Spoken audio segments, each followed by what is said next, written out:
But enough of this palaver. Let's get the show on the road.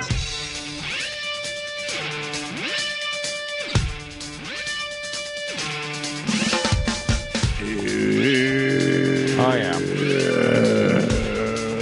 Thank you. There's the little sound that says It's showtime. Oh, nice show. Firing up.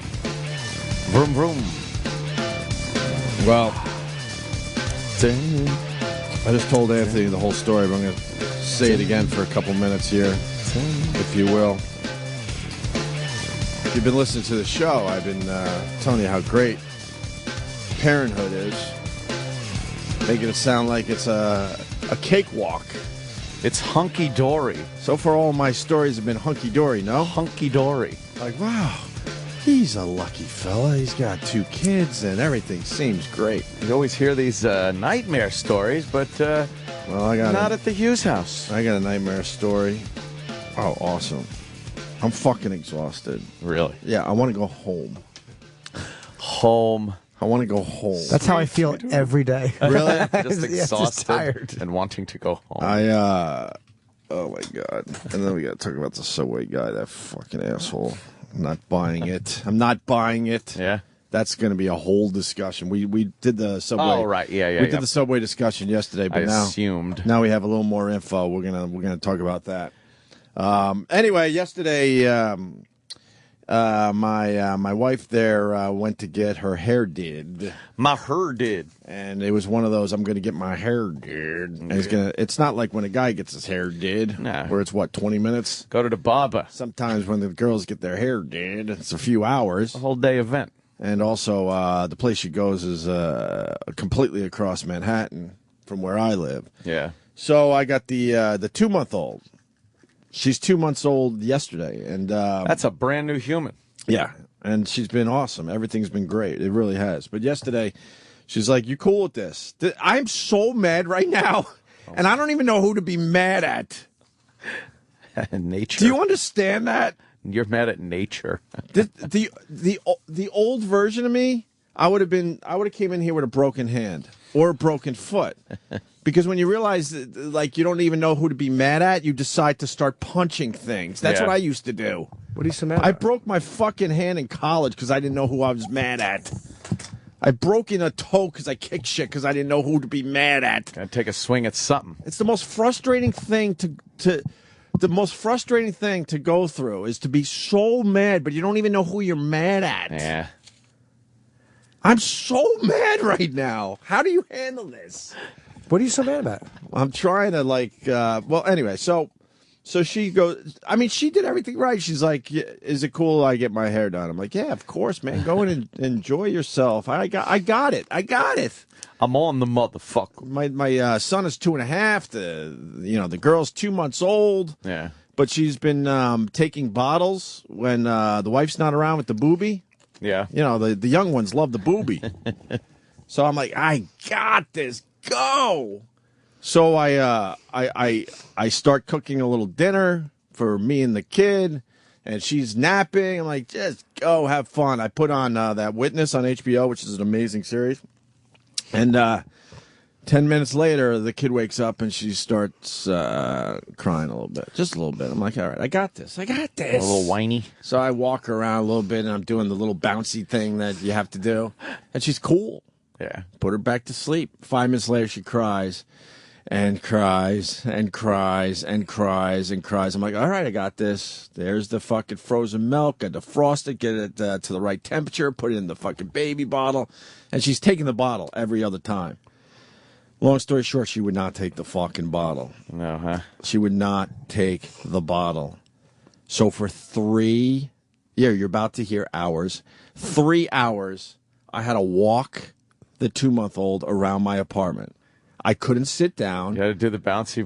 I had a bouncy bounce, for and I'm like, 3 hours. I'm like, all right, and now I'm looking at my food. It was so bad I couldn't eat my food. It's still on the counter from last night. You've kicked dogs for less. Holy fuck, are you right? Are you right? I'm proud to say I didn't do anything stupid, but I had to walk and pace the apartment for 3 straight hours. Yeah. I write my wife, I'm like, how long, man? Because she's not taking the bottle. She needs the boob. But now at this point, she's got all I thought sorts. she had it. She's got all that. She's got all the shit in her hair, so she can't fucking leave. Yeah. She's committed. So I'm like, all right, I can maybe sit down with the baby. At least sit down. Nope. These babies know when you're sitting down. I had to get back up on my feet. What's the difference between doing the shaky thing, the little fucking bouncy thing if you're sitting, You know what? or you're standing? You know what, Aunt? What? You know what? If you could figure that out, Yeah. you would be a billionaire. Yeah. Not a millionaire. You would be a billionaire. They know. If you could figure out what that's about, you would be a very rich man. That's fucked up, man. Because for some reason they do know. So Makes then no sense. back up on my feet. Then now I got my other kid wondering when he's going to eat. He's basically doing the pulling on the leg, like what's going on here? Oh, man. You know, let's go hang out. Let's do this. Let's watch. You know, all that shit. My arms, I can't. My arms are tired. What my is that, chest like is tired. upper body workout right there. Yeah, because just imagine taking in, I don't know, she's probably about 12 pounds now, 11 and a half pounds maybe. Yeah. And just going like this for 3 straight hours. 3 hours. You got 3 straight hours. It got so 10-pound weight. It got so bad that I had to put her down so I could rest my arms for about 30 seconds. Knowing Shake it off. Yeah, knowing when I put her down she was going to like start screaming that guttural cry. That guttural cry. Not a little cry that you could deal with. But finally calmed her down. When my wife got home. Oh, really? 3 hours later. 3 hours later. I didn't eat dinner. Did you just hear the door open and you're like, oh, I haven't even talked to her. oh God. She saw the state I was in. I looked at her. She looked at me, and I'm like, I didn't even say. I didn't talk to her. Really? And That bad? And then I just went into another room and went to bed. That was it. That was it. That's one of your first. guess what? First shitty days as a parent. Guess That's what? not bad. 5 minutes after she was home, the baby was completely calm because she has the boob. Yeah. There was nothing I could do. I didn't have any. There was nothing. I had to just wait it out. Should call Bob Kelly. I had to fucking wait it out. Walking back and forth. Tried everything. Everything. Burping her. Fucking gave her a little bath. But that didn't last long because she was screaming and crying that I had to take her out of there. I changed her diaper a couple times. I tried everything. She would not take the bottle. Jesus. What a fucking nightmare. My biceps. My chest. Yeah. Yeah. A little much. I challenge anyone to take 11 and a half pounds. Let's call it 12 pounds. Mm-hmm. Hold it like this. And you can't really hold it. You can't press it up against your body. That would be cheating. Right. So it's kind of like your left hand has to be on the baby's butt and the right hand has to be behind her head. Okay. Yeah. And I challenge anyone. I'll give good money. Maybe this would be a contest. And now just go like this. Ever so lightly up and down for 3 straight hours. I can't see that being a fun radio contest. We'll just put him in the corner. We'll do our show. We won't even acknowledge him. 3 hours. But as I was saying, that's one of your first shitty days as a parent. That's not bad in 2.5 years. No, it's fine. I mean, trust me, in the end, it's fine, but I'm so mad. That's what, I can't yell at my wife. Are you mad at the baby? No. She was doing what everyone did what they were supposed to do. I'm mad. God, am I mad. Who do I yell at? Management, All right. right. Yeah. You know what? They'll get a beating today. Fuck them. Radio wizard. I'm so mad. I can't be mad at the wife. She asks, is this cool? I'm like, yeah, it's totally cool. I got the bottle. We've done this. It'll be fine. Can't be mad at the baby. All she wanted was to eat from a boob, not from a bottle. Can't be mad at my son. He doesn't understand. Your son. But just because you can't be mad at someone doesn't mean that you're not. Like, meaning sometimes it's not rational to be mad at a person, Right. but sometimes I'm still mad at them. And it's just because they inconvenienced me, and I know intelligently that that's selfish, but I'm a person, and sometimes I just get mad at people. It's like getting mad at traffic. Yeah. I'm not You're even mad stuck. at being inconvenienced, to be honest with you. Or whatever, you know. I signed up for this. It's more that I just couldn't take care of the situation. I'm so fucking mad. And I have no one to be mad at. Like, who can I reach out to? No one. I can't lash out at anyone. When you're mad, you get to lash out at the person, right? Right. I don't know who I could do that with. Radio wizard. Huh? Radio wizard. Fine. He has a head like a boob. This Meet the Fockers thing that keeps popping up when you look for like a male breastfeeding solution. Oh my I mean, God. I know it was written for a comedy, but wouldn't that kind of work? Oh yeah, you make believe you got a boob. Well, Yeah, like couldn't you take this apparatus here and then get Yeah. that boobie filled with milk and then probably. I mean, you'd look like an asshole, but you're in But your own my- house anyway. Yeah, but my kid was fucking. She has taken the bottles in the past. Man. I almost went to the hospital. I didn't know what to do. How great would that have been if you walked in and said, "My baby's crying" Oh my God. in New York City? Shot bus driver next to you. I almost went to the hospital. Like, could you? I don't know. Do you have formula, Jesus. something? Fuck. It's just that I'm so. I'll say it one more time. I'll shut up. I'm mad, and it's like it's the worst mad to have. Yeah. Like I can't be even. When you're mad at yourself, you could even handle that, right? Not mad at myself. I did. Everyone did what they were supposed to do. Look at the phones. Yeah, of course. That's why I'm bringing it up. Just don't love that baby as much as the other one. Yeah, start playing favorites. Oh man, my wife knew too. She gave me a look. Yeah. I had one. I wish I taped it. One freak out. I called her, and I'm just like, I gotta quit. I gotta quit the show. I was losing my mind. I think I had a slight nervous breakdown. Why? Because you had to get up and you needed to eat and you go to bed. I'm like, I can't do this. I can't do both. I gotta quit the show. I hear people applauding. Relax. I'm not quitting the show. That was my night. Man. And I was gonna eat some salmon. My kid would have chilled out, and then I was going to watch Witness. I'm only halfway through the Libya Witness on HBO, the documentary. Yeah. None of that happened. No. I mean, none of it. I couldn't even watch TV. That's horrible. I couldn't do anything. Oh. And every minute, near the end, every minute was excruciating. When she said she was in a cab, Yeah. it was still 12 minutes. That's too I counted. I counted. It was 12 minutes from the time she was in the cab until she got to the front door. Get here. How long was she gone? 3 hours. From what time? 3.5 hours. When The to first when? half hour was a piece of cake. From 6 to 9, actually 6 to like 9:40. I'm so fucking mad. So was Casey Anthony. She was Oh, mad. yeah, you Bet kinda- She was mad. Man, if you don't have the right mindset, Yeah. and you get caught like what happened to me yesterday, Oh, boy.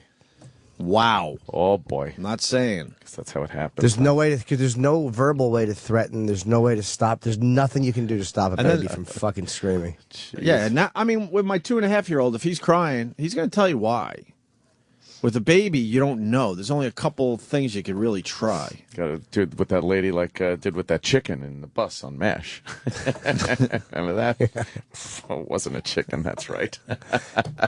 One of the best scenes ever. Oh boy, Hawkeye. Slowly unfolds. Yep. The reason the baby does that because the baby still thinks they are in the mother again, where you have to hold her close and walk around. Yeah. Yep. I got 3 kids. If you sit on a yoga ball, they'll fall back to sleep. Thanks. I was supposed to go out and buy a yoga ball? No, the kid wasn't going to go back to sleep because now it was hungry, What but now- it didn't want what I offered her. You should take the positive out of this. What's you that? weren't on a plane. Oh boy. Oh my God! You weren't on a plane Yikes. meeting her cross country. Like it wasn't. This wasn't a. I'll take Hudson and you take the daughter. We'll meet halfway. Oh my God! And you weren't in the airport boarding the plane. Imagine if you were boarding the plane 15 minutes into this for a 6-hour flight, and her breast wasn't going to be available for 6 hours. Fuck. See, you know what? If you don't mind, every phone is lit. Let me go to Kevin in New Jersey. Kevin, go ahead. What's going on, guys? Good morning. Good morning, Kevin. Well, nobody understands you more than I do, bro. I got a 6-week-old monster on my hands. My wife was sick last night. I'm headed into my hard hat job. Dude, I fucking work with heavy machinery. I got to fly iron over my head. I'm thinking I might kill myself, man, or somebody else, because I'm fucking exhausted. I've never been this tired. My wife's been sick. She just hands me a kid at 3 o'clock Listen in the to him. morning. Yeah. He's He won't beside fucking himself. stop screaming, bro. I was going to go consult a witch doctor. And you know when you read about these tragedies, God forbid a crane tragedy or a tractor doing some weird shit. That's a guy falling asleep. Yeah. Because he's got a newborn at home, and he got into a situation like I got into.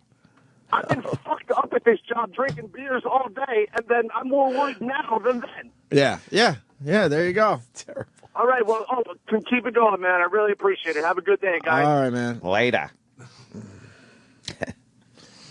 Oh my God, here's one. Let me go to Barry in Indiana. Barry. Hey, guys, how's it going? Hey, man. Hey, I got one better, Anthony. I've got triplets, and they're 9-month-old. And I'll tell you what, when they all start going, you're in trouble. How do you deal with triplets? What do you do that in vitro? Yeah, we went through in vitro, and I like calling it in vitro. In vitro, of course, yes. put 2 in, and we got identical boys and a girl. I don't even know how to do that. Damn. How do you do that? Fuck that. You pull your hair out. There's nothing you can do.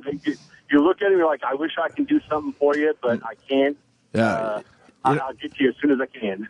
You know, I have had nothing but good experiences in general, and nice stories to bring to the table, and people have been saying, you know what, I never wanted to have kids, but how you talk about it, I'm thinking maybe I'm going to give it a shot. Well, here's the other side of it right here today. Dude. Now I'm confirming to a lot of people not to have fucking kids, I guess. What is this? Some screaming You want to hear triplets? 10 seconds of screaming triplets? Yeah. Oh, no.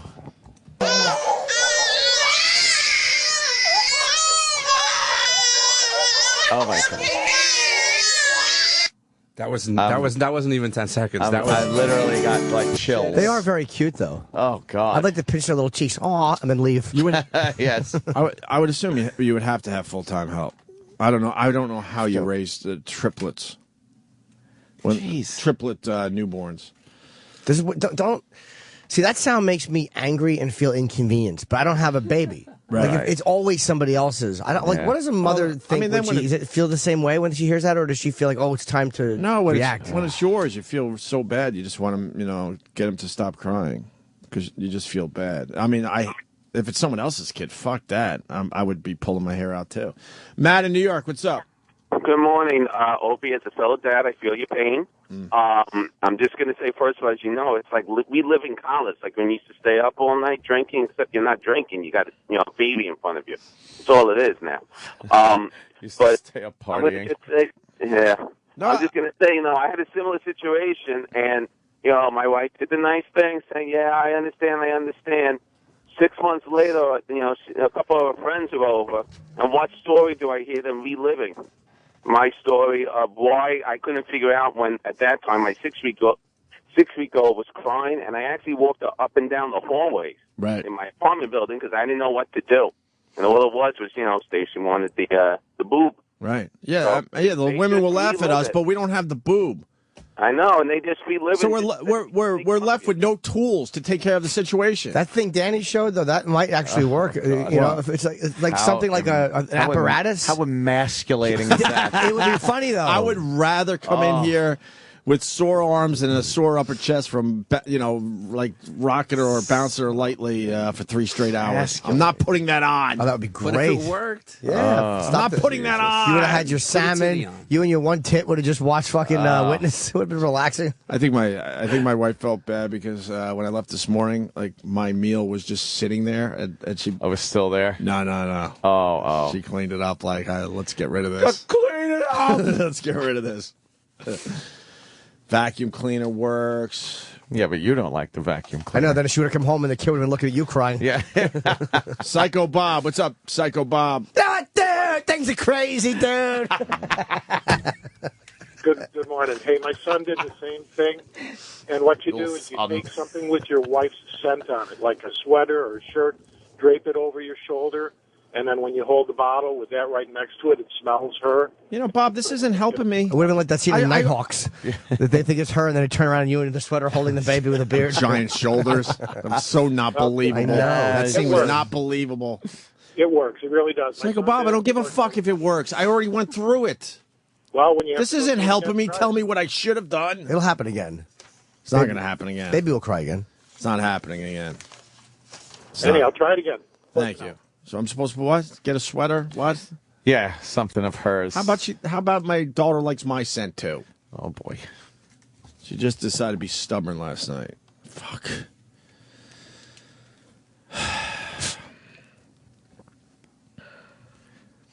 It sounds like a chore.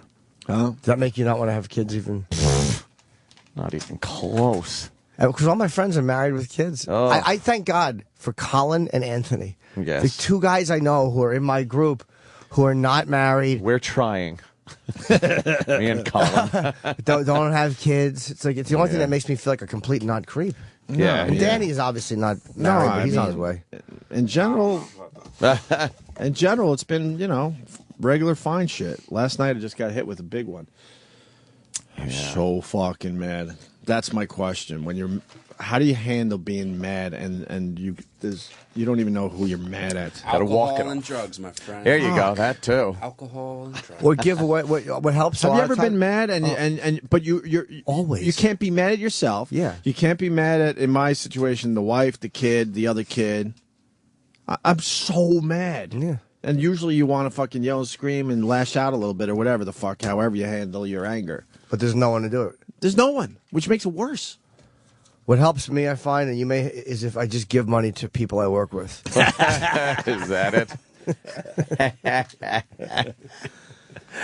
Oh, God. So frustrating. She found me in the bedroom in the dark, just walking back and forth when my wife came home. How happy were you when you heard the keys jingle and the door close? So happy. So fucking happy. And I didn't say here or anything like that. I just gently said, didn't say anything. Gently gave her the baby. Take this. Holding it like Gunnery Sergeant Hartman held that jelly donut.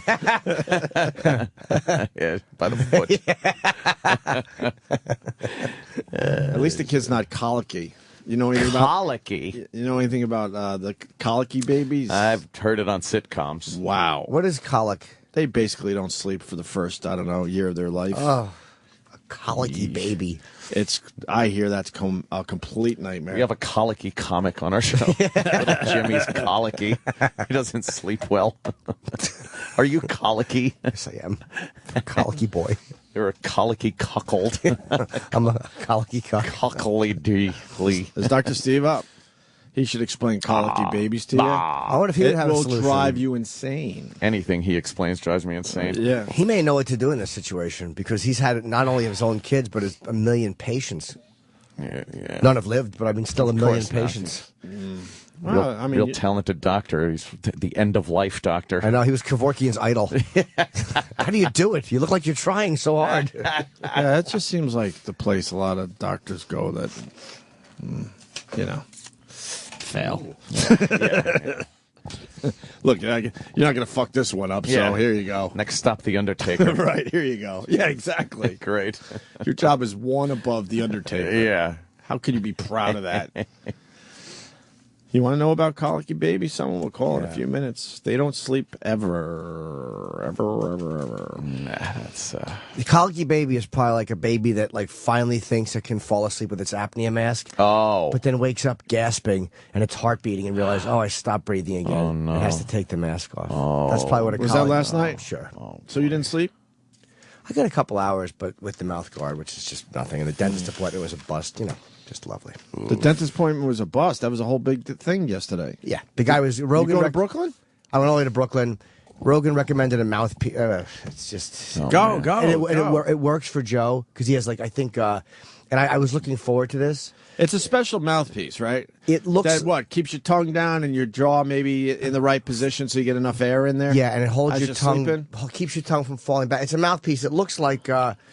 Anthony would be good at this. You know, I hate to say a chip. What's that? A clip? You know what a chip clip looks like? It's like a straight with a little handle on top. Yes. That's what it looks like, but backwards, and the handle on top is what's holding your tongue down. Oh, interesting. So it's a little uncomfortable.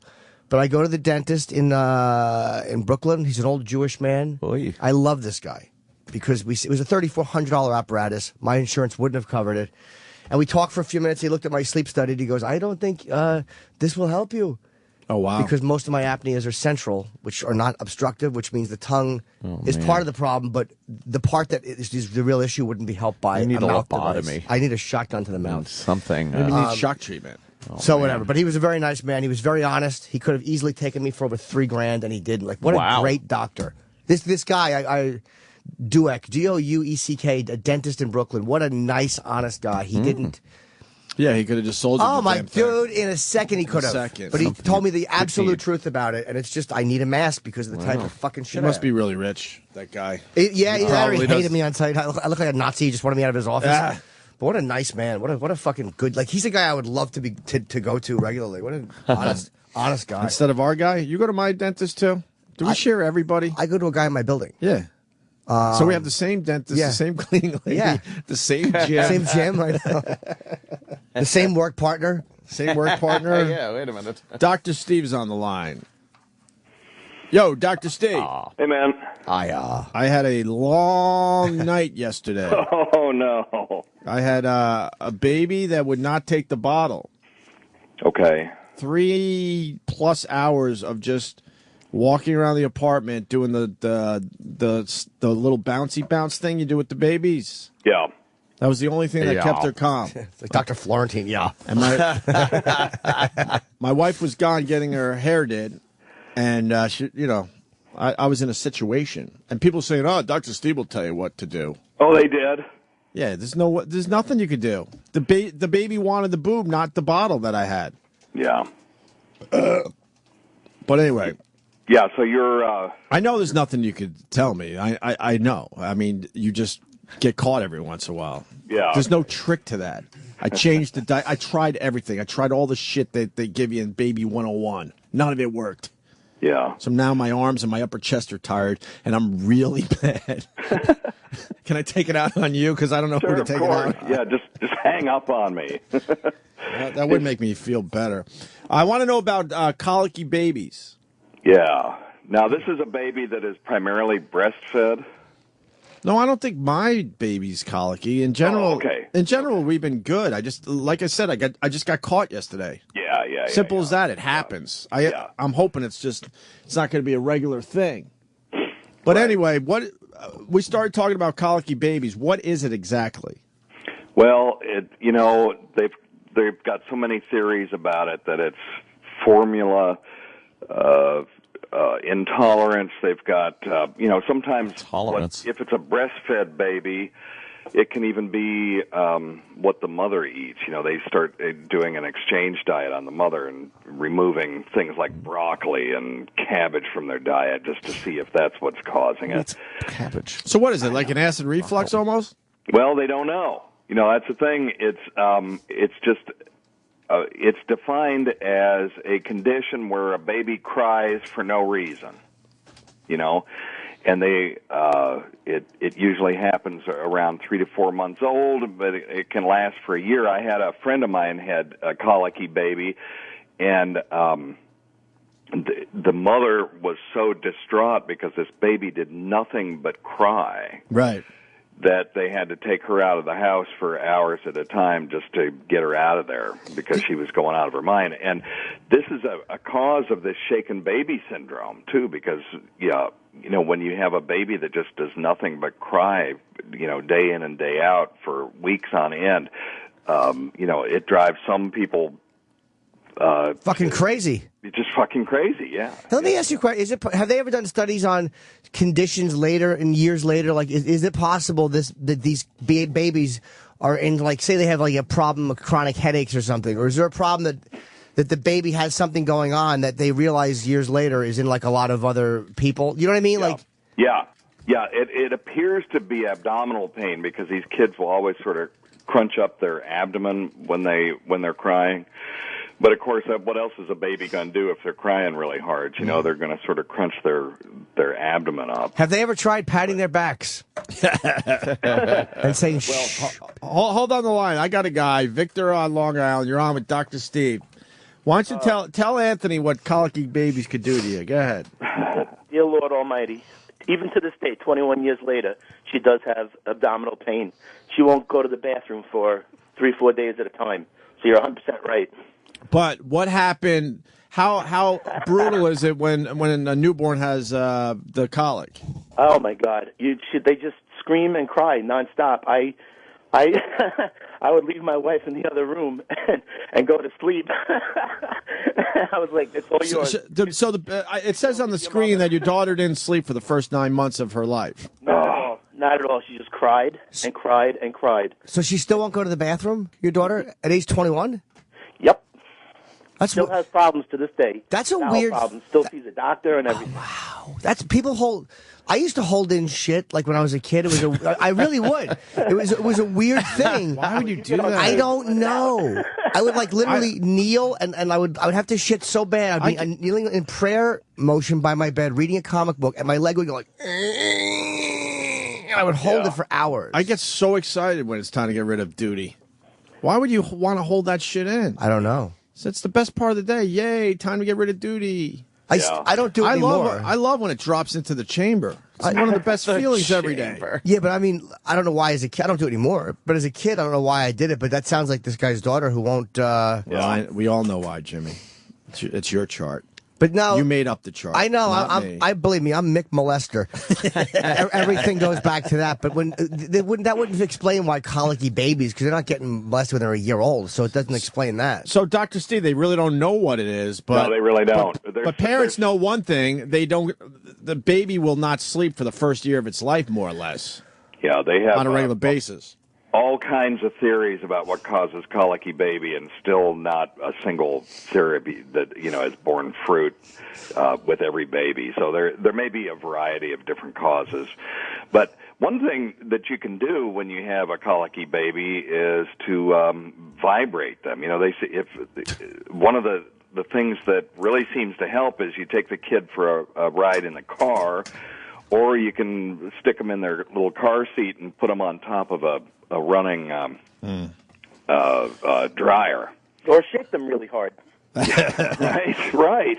So what Sears used to make this thing that was a vibrator that you actually put under their crib, and that seemed to help. I got a vibrating chair, but I don't think my baby is colicky. Like I said, I'll say it again. No. I think I just got hit with an unfortunate situation yesterday. Yeah, and babies will just be fussy. Fussy. One day of crying or giving you a hard time is not, it isn't colic. You call it fussy? Let's call it fussy babies. Really? She's being a little fussy. How about she's being a lunatic? How about she's being an asshole? Fussy. Yeah, well, sorry. I'm so mad. All right, Dr. Steve. Yeah, babies are something else. And but if let me just put this out there for anybody that has a colicky baby, if you feel that you are about to commit violence, just get someone else to watch your baby and get the hell out of the house. Because, of course. It's not you. Obviously not you. But no, of course. No, I was, my nerves were challenged yesterday, that's for sure. Yeah, and we counsel everybody that's got a colicky baby that just don't leave one person in charge of them. I don't know if you ever saw that movie Citizen X. It was about the Russian serial killer, and they realized that they should have rotated the investigator out because he had investigated this one case for 9 years, and they understood that it caused severe psychological problems. It's the same thing with a colicky baby. You've got to get the person out of the house on a periodic basis. Do you mean Citizen X? Go insane. Citizen X, is that the guy you're talking about? Yeah. Oh, yeah, it was a great movie, man. Was it a great movie? Yeah, what a chilling, horrible guy he was. What's the deal? He was a Russian serial. He killed school children in Russia, and he tormented them for years. And wouldn't he go out with a black doctor's bag or something? Yeah. He would go from train stop to train stop, and he would take girls out into the woods and do naughty things to them and kill them. Naughty. But at the time, the Russians didn't have a lot of experience with serial killers, and they just said, well, no one that's in the party would do something like this. So they just had this one investigator that was obsessed with the case, and he investigated this thing for like 8 years and almost drove him crazy. And they finally got the FBI, like John Douglas, involved.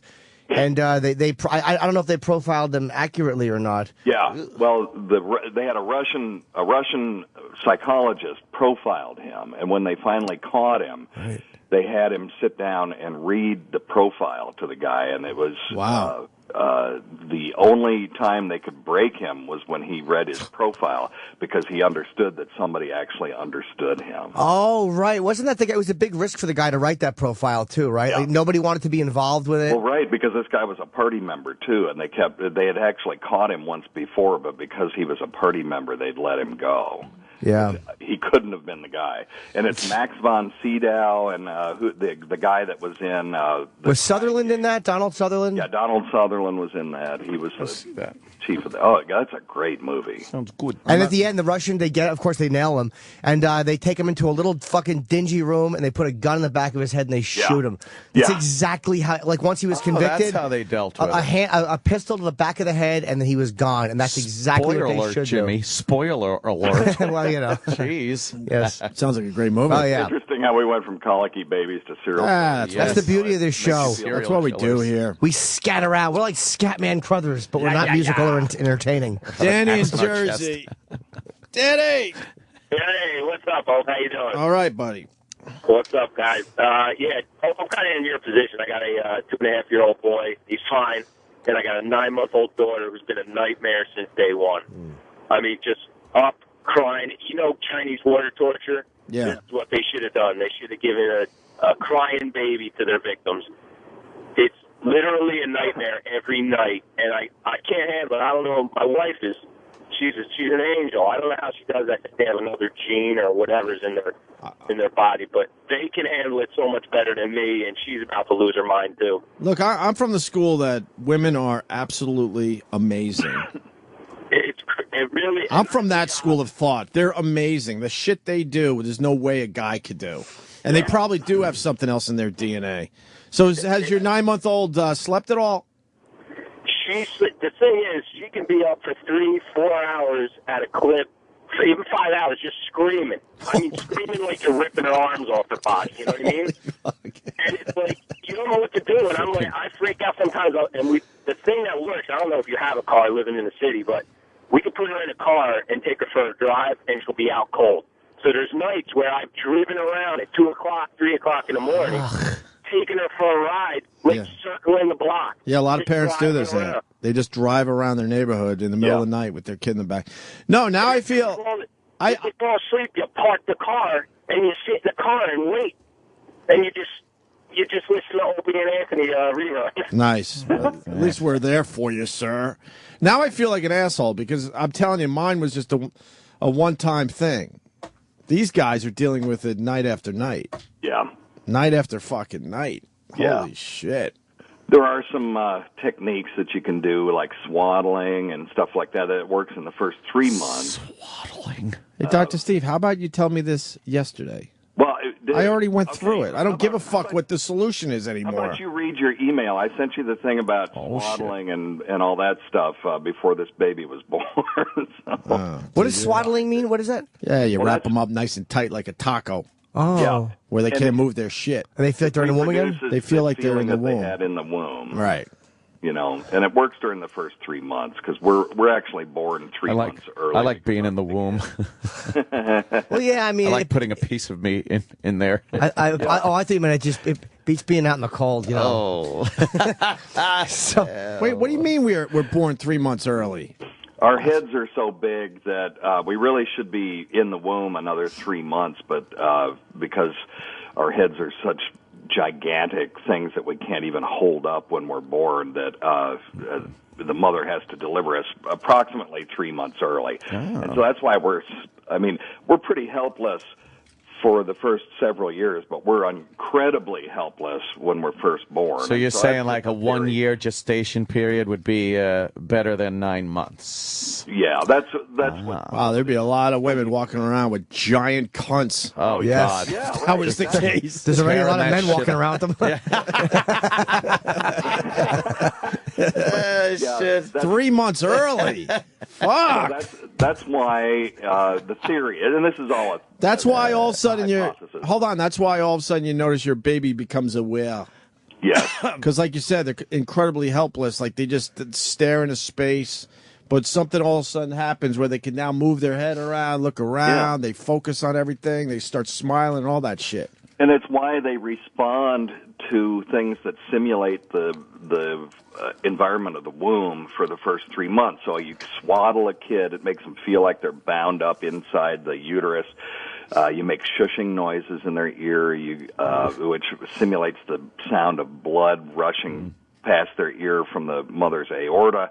There's just all kinds of things that you can do like that. And actually, anybody that's got a colicky baby, if they want to email me, I would send them some information on it. They can email me through my website at drsteve.com. Right. But there's a whole technique on soothing a crying baby that has to do with, reproducing the sounds of the womb and the environment of the womb. What are the sounds of the womb? Well, dick going in and out. It depends on your race. Yeah, a husband screaming through a wall. Shut the fuck up! Impact of a Doc Martin. What are the sounds of a womb, Steve? Well, the sounds of the womb is actually rushing blood. So rather than, lub-dub, which is the sound that we sort of attribute to the heartbeat, what the baby's hearing is the blood rushing through the placenta and the mother's aorta. So it's kind of a shushing sound. So they'll hear shush. Is that why shh works? Yeah. Yes. That's what he said, yeah. Sorry, okay. That's, yeah. Yeah, and the other thing that I'll just throw this out there that I wouldn't tell anybody to try this without talking to their pediatrician first, but there was a study on colic that showed that babies who took probiotics, which is beneficial bacteria, Wants to get paid. Yeah. Oh, boy. A colicky baby, it goes, the Constitution. I'm sorry, Steve, I stepped on you. I apologize. That's okay. They do 75% better within 4 weeks, so that might be a treatment that's effective. One other question, and then we'll move on from baby shit. Yeah. I love this stuff, dude. This is so not my life. This is very interesting. It makes me very fucking happy that I have lit. This is the one. This is what they want to talk about. This makes me feel very validated. Subjects in the every fact day, and you don't want to talk about them. That every time I come, it's all over myself and in my belly button. What are your thoughts on putting let me think. It'll be is that next year? Like a 3-year-old in school. Oh, you mean college? Like preschool? Oh. Yeah, man, they're fucking pressuring me in my neighborhood. Oh, God, you got to get your kid into a school. You're running out of time. Well, you don't. And wait till I tell these guys how much it's going to cost. Oh, boy. But, kids that are in preschool get more exposure to illnesses earlier. That may or may not be a bad thing, but when your kid goes, all of a sudden they're going to get exposed to all these viruses that all these other shitty little kids have, transmit to them. So you can expect your kid to get sick more often, but that may not be a bad thing. That means I get sick more often. Huh? That means I get sick more often. But Kid, right. The kid will be a little over, he'll be 3 and 4 months. That's too early for school, isn't it? What happened to starting school at 5? Yeah, and what happened to starting sports in middle school? Now we've got 4-year-olds. Yeah, kindergarten was 5, right? And throwing their, trashing their knees forever. I'll tell you what happened. Giant contracts. Parents started to see $40 million contracts. They're like, let's see if this little fucker can do anything for us. They know he's just going to grow up to be adult. Yeah. So somebody get him in there. Hope we can catch this thing. You dummy. Some of those kids they're followed by the time they're 13 by colleges. They already know. Yeah. 12, 13, 14 years old. They're like, oh, fuck. They start getting attention. Well, yeah, and then one injury and they're done. Yeah. You want to guess how much for my kid to go to school as a 3.5-year-old next year? $18. $18 it Jesus, is. that's a lot. 21 G's. 21 large? 21 21 large. Couple of stacks of high society. You can send kids to school for that almost. College. To college. Almost. Yeah, almost. When we were growing up, certainly you could. Wow. They want 21 G's to put my 3.5-year-old in school. That's a hand of blackjack. It's crazy. So it's $1,750. Well, hell, I paid that almost. You paid what? You're paying $1,750. Oh, a month. Yeah, I was paying $240 a week for 2 kids. What are you talking about? For preschool. 21 G's they want. 21 G's. A year, yeah. right? Yeah, and that'll be Yeah. every year going forward. Okay, so that's Because Manhattan set it up where you have to pretty much pick your own school and pay for it. $17.50 a month. Because the public schools in Manhattan are horrendous. Yeah. I bet for that price, though, you know. What? Certain element not in the school. Kind of nice. A bad element. Kind of nice, yeah. Probably a bad element, and it helps them socialize. Unlike in that room over there, the bad elephant. Welcome back, Hero.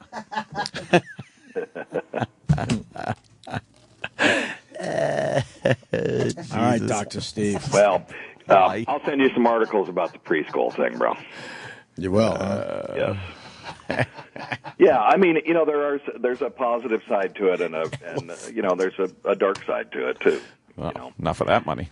Kids pick up some bad habits in preschool as well as good ones. So it's just it's just what it is. What's a bad habit you can pick up in preschool? Well, just being more aggressive and being a bully, not wanting to share your toys. We got a 29-year-old on Instant Feedback, Jeff, in Central Jersey. I paid $10,000 a year for college. He writes $21,000 for preschool is insane. Of course it is. $10,000 a year for college. How old is Jeff? 107. 29. Oh, he's 29. Okay. No, well, the college costs went up drastically in the last 10 years. Tops. What a terrible college he must have went to. Really? Yeah. Well, yeah, they reading, writing, and arithmetic. $10,000 a year. That was $40,000 for him. But the average college tuition is what? Well over $100,000 now. I'm thinking $100,000 for 4 years. That's just ridiculous. So that's what you're paying, but of course that's 2 semesters instead of all year round. Another problem that this country will never fix or figure out. Let me tell you another thing about preschool. When your kid isn't in preschool, you pay anyway. And if you take a week off for Thanksgiving, you're still going to pay for that week. It's $17.50 a week, no matter what. So nice. Good luck with that. It's a good deal for them. All right, Steve. Thank you. All right. Good luck with it. Yeah, thanks a lot, man. There goes Dr. Steve. What a joy he is, isn't he? Love the Dr. Steve. Good egg. He's always full of information, isn't he? He knows a little bit about everything. Oh yeah. He knows that doctoring. Yep. He knows a lot about doctoring. Oh, fuck. I need a massage. A massage. A sensual massage. Yes. Anyway, that was my night. Yeah. An hour later, I go, anyway, that was mine. And anyway. Just fucking mad. I can't even think of another situation where you're so mad and you have no one to be mad at. You're not mad at the baby? No. Like, even though you know that it's normal? Frustrated. Yeah. That's a normal feeling, to be frustrated, but I can't be mad at my daughter. She's doing her job, doing what she has to do. But even though you know that, like, even as a parent, you know, like, intellectually, you know, like, okay, it's like Anthony said, being mad at traffic. Intellectually, you know there's nothing you can do about it, and it's just everyone's annoyed, but it doesn't matter. But when you're stuck at traffic and you're losing your mind, you know there's someone out there that's causing it to be a little worse. Right. Someone that might be in the left lane or slowing down a little too much around a bend, something. No, I'm not even talking about traffic where somebody's to blame. It's just the traffic. Like, there are the individual assholes that are holding up lanes and stuff like that make traffic. Right. But when you're stuck in traffic for no reason other than that's what happens on a daily basis, that is so fucking frustrating. That's you're just sitting there going, I want to mow, and then you can't do anything about it. That's exactly the feeling I had last night. I've been stuck at traffic going to Long Island. Yeah. Where if I was a weaker man, I would break down and cry. Yeah, I almost cried once in a while. I would break down and cry because, and that's the same feeling I have today. You get so mad, and you know there's absolutely nothing you could do, and there's no one you could officially be mad at. Yeah. When you know, like, you could get to Huntington from Manhattan, I'll go local in about an hour tops, and you're 3 hours in, still bumper to bumper, you will break down and cry. Infuriating.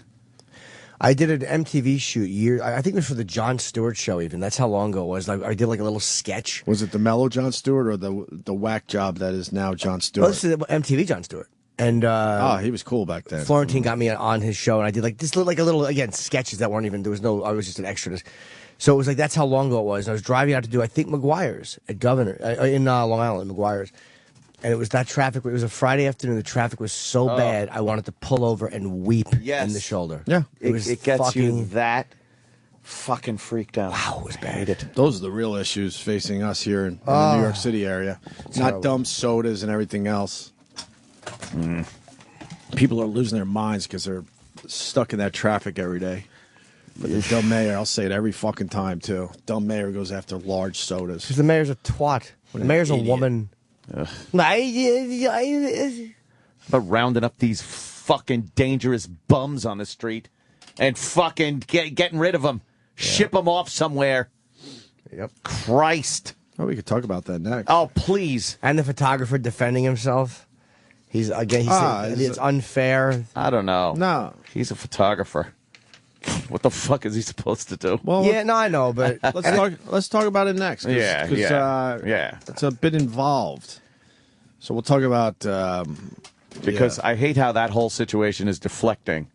Like, they're getting all pissed off at the fucking camera guy when the real issue is this fucking savage there's a animal. There's a lot going on here. Yeah. Trust me. We'll break it all down next. Yeah.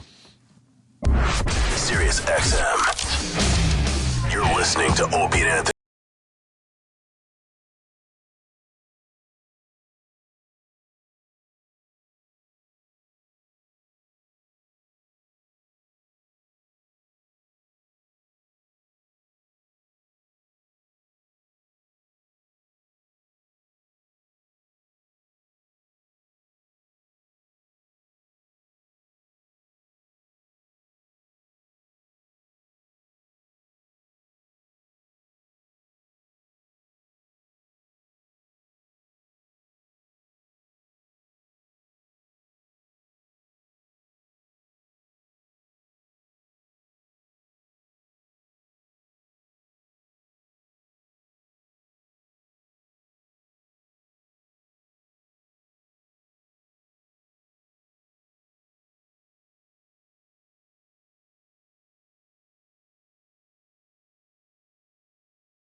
Exact headline again.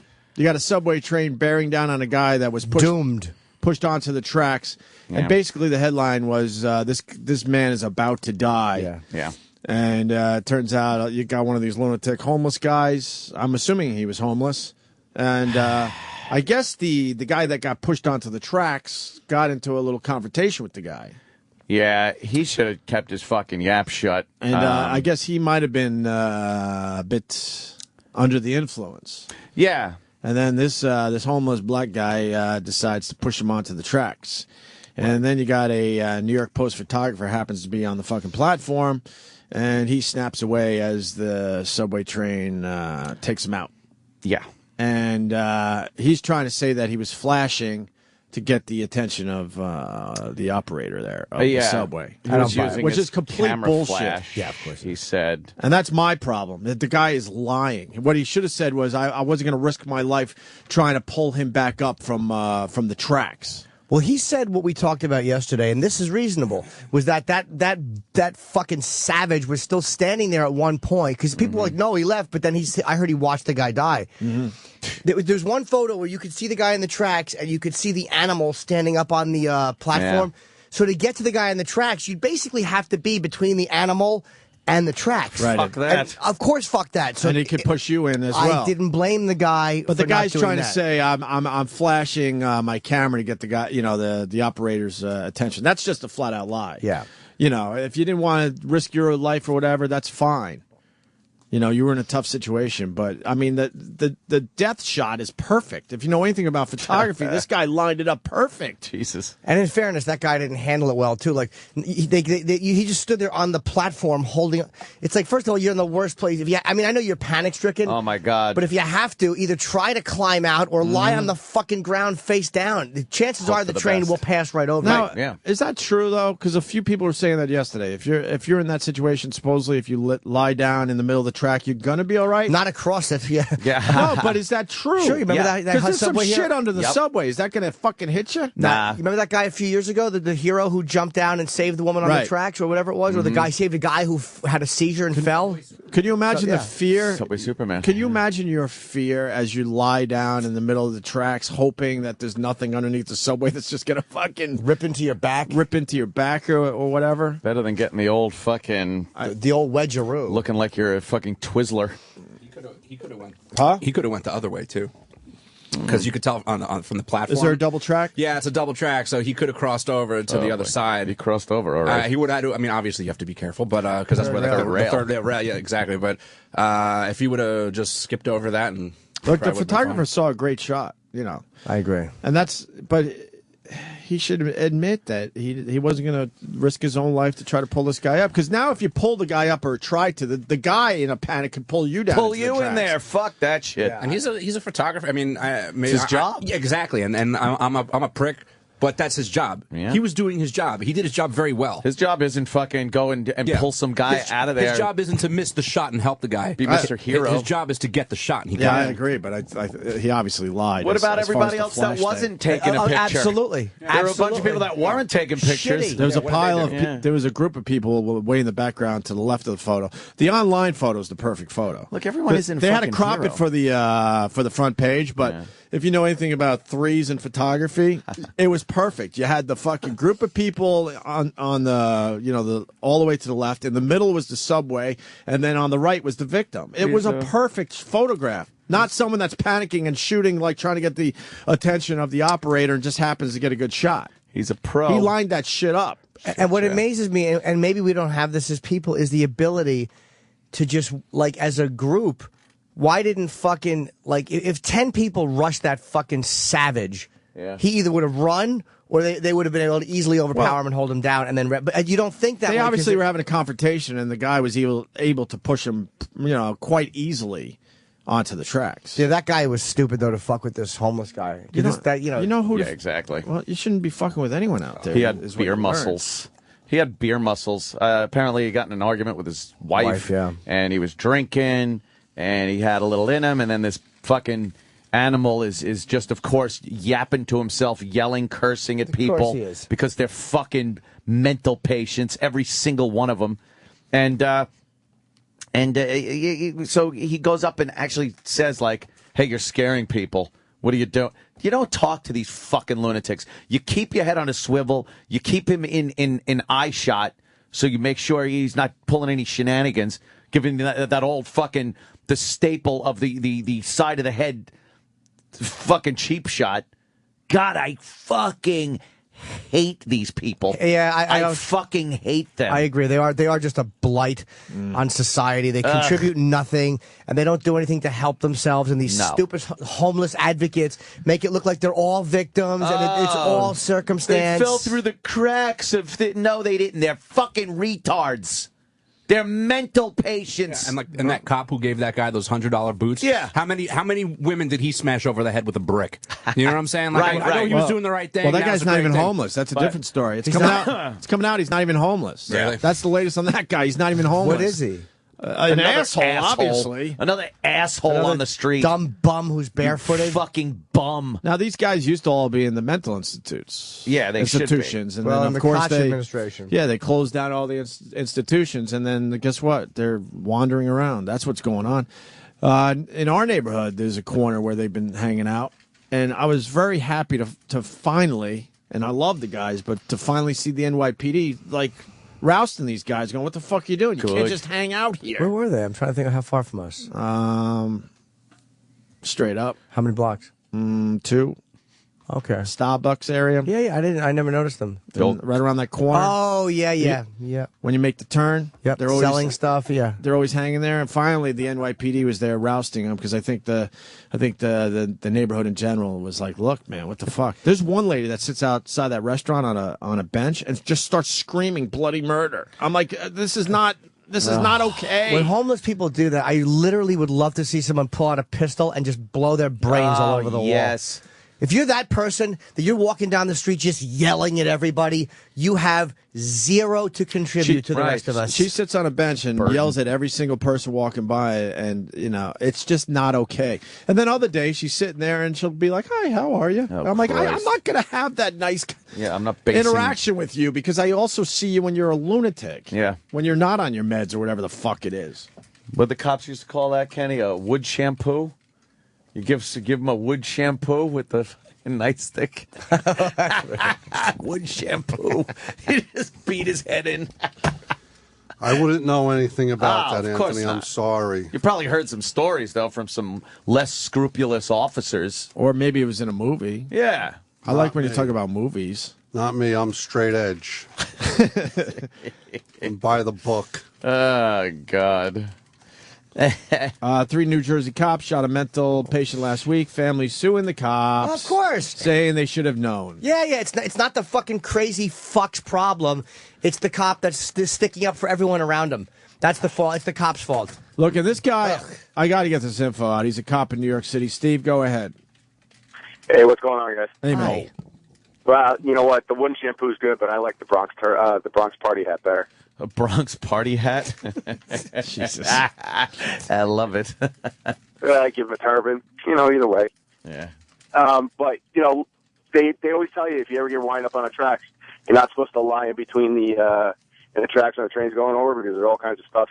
I've seen guys get shredded. Yeah, trying to do that. I just imagine this shit under the subway train that could absolutely fuck you up if you're laying given the choice, between the though, tracks. of getting squished between the platform and the train. You got to make that move. You got to make the move because there's not a lot of clearance under there. I mean, that thing that happened last year, that was a fluke. It was, right? That's what I thought. But what happened? What should you do? Like the third rail, if you step on, you're dead. So how do you get over to the extra? I just assume every rail is the third rail. By the way, every time it's rare when you're like crossing train tracks or something. I just assume they're all third rails.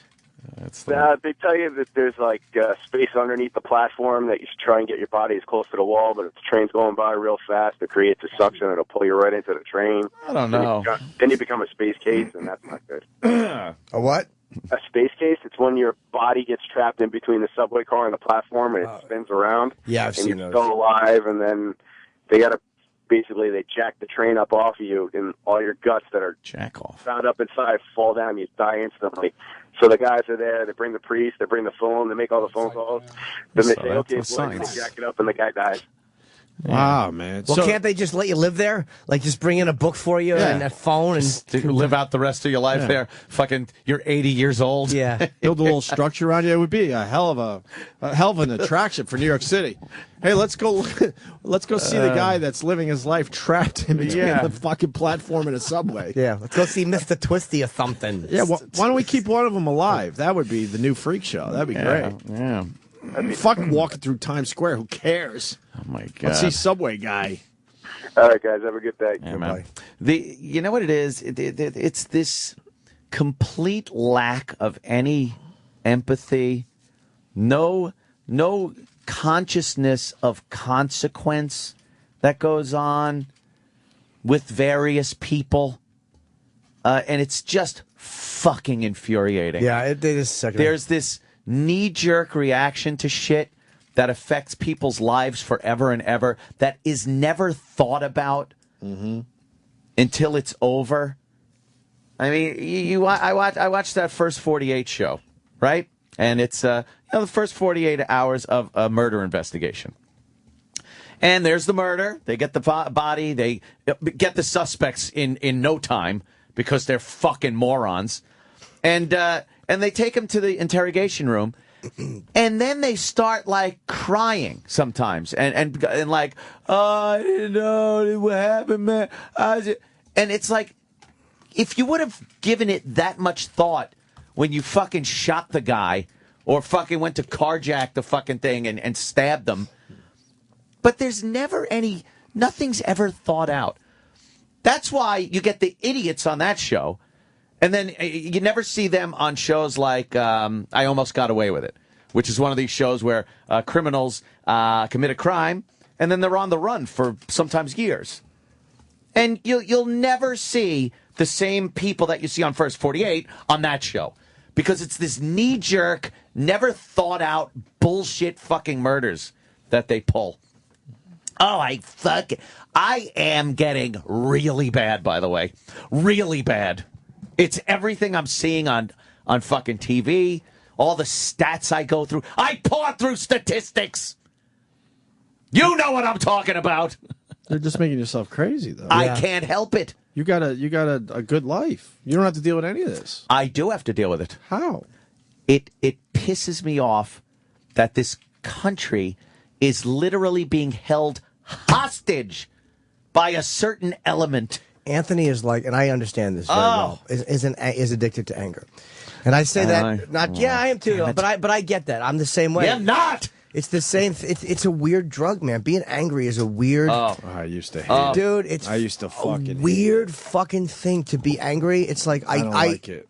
I don't necessarily like it, but it doesn't matter.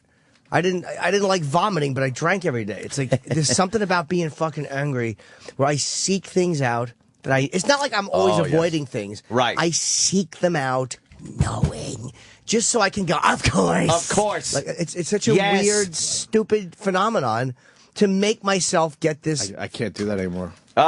If someone's in the left lane and they're not fucking moving, I absolutely have to look and see who it is. But I get all that, but to search it out to be angry, because you know as you're searching that you're just going to be angry. I can't do that. But even in I traffic, just can't do that. all right, even in traffic, not searching it out.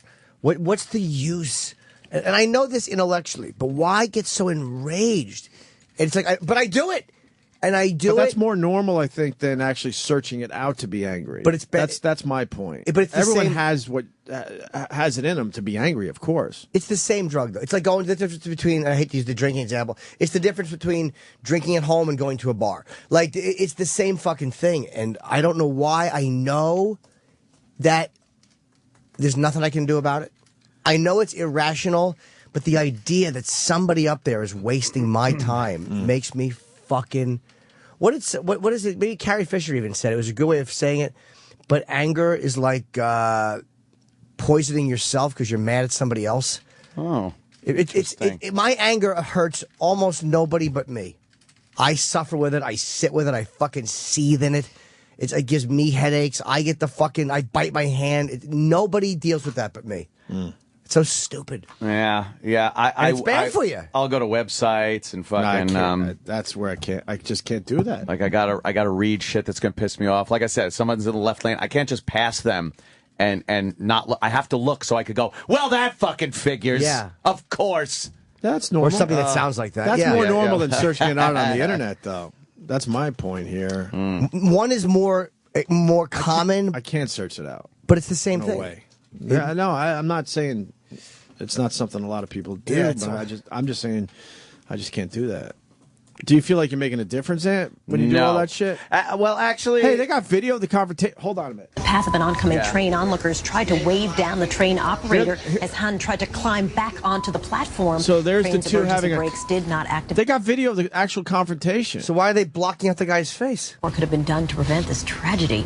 It turned into lock that outrage, savage though, after up. The New York Post published this picture. Let me look at this for a moment. Shows Han in the seconds before he was killed. The photographer who captured the image was really beaten up yesterday in the media about why he didn't help and whether the Post should even have published this picture at all on the cover. Of course, he says he wasn't close enough to help. We want to turn now to Howard Kurtz, who's the host of CNN's Reliable Sources and the Washington bureau chief of Newsweek and the Daily Beast, and Lauren Ashburn, who's a contributor to the Daily Beast. Who cares? Give more credits. Editor-in-chief, I should say, of the Daily Download. Nice to talk to both of you. So, Howard, let's start with you. The photographer is being blamed. He says it's unfair. He said this: "I can't let the armchair critics bother me. They were not there. They have no idea how quickly it happened." Do you think it's unfair that people have turned now on the photographer? If he had no way of getting there in time, then I suppose it's a little unfair. What's not unfair is to look at the decision to take this picture and to publish it. Now, look, this picture is cheap. It's sensational. It's stomach-churning, but it's also It's the New York This Post, is what though. tabloids do. That's what they do. Exploit tragedy by bringing the Not emotion just from tabloids. it. CNN's And showing the it right reason we're all now. gripped by it and horrified by it is precisely because it is news. So you're arguing, Lauren, that you shouldn't publish it, or it sounds like you're almost arguing in the second part of your sentence that you should go ahead and publish it? No. It's insensitive. It's inappropriate. Oh, it's shut the sickening, fuck rubbernecking, up. and Howie, with all due respect as the dean of the media, I completely disagree. Would the Post have published this if it were a white woman? I mean, that's just something I'm putting out What? there. that hasn't Oh, been discussed. Yes, they would. I do. I think what's shocking about that has nothing to do with the race or gender of the individual. fucking cunt. They would have. I mean, the fact that the train is in the same shot as a human being, What a and by extrapolation, delusional we know he's woman. about What to does that die, even which is just mean? horrifying. That's why it's published. But it's profit motive journalism at its worst. That's all No journalism.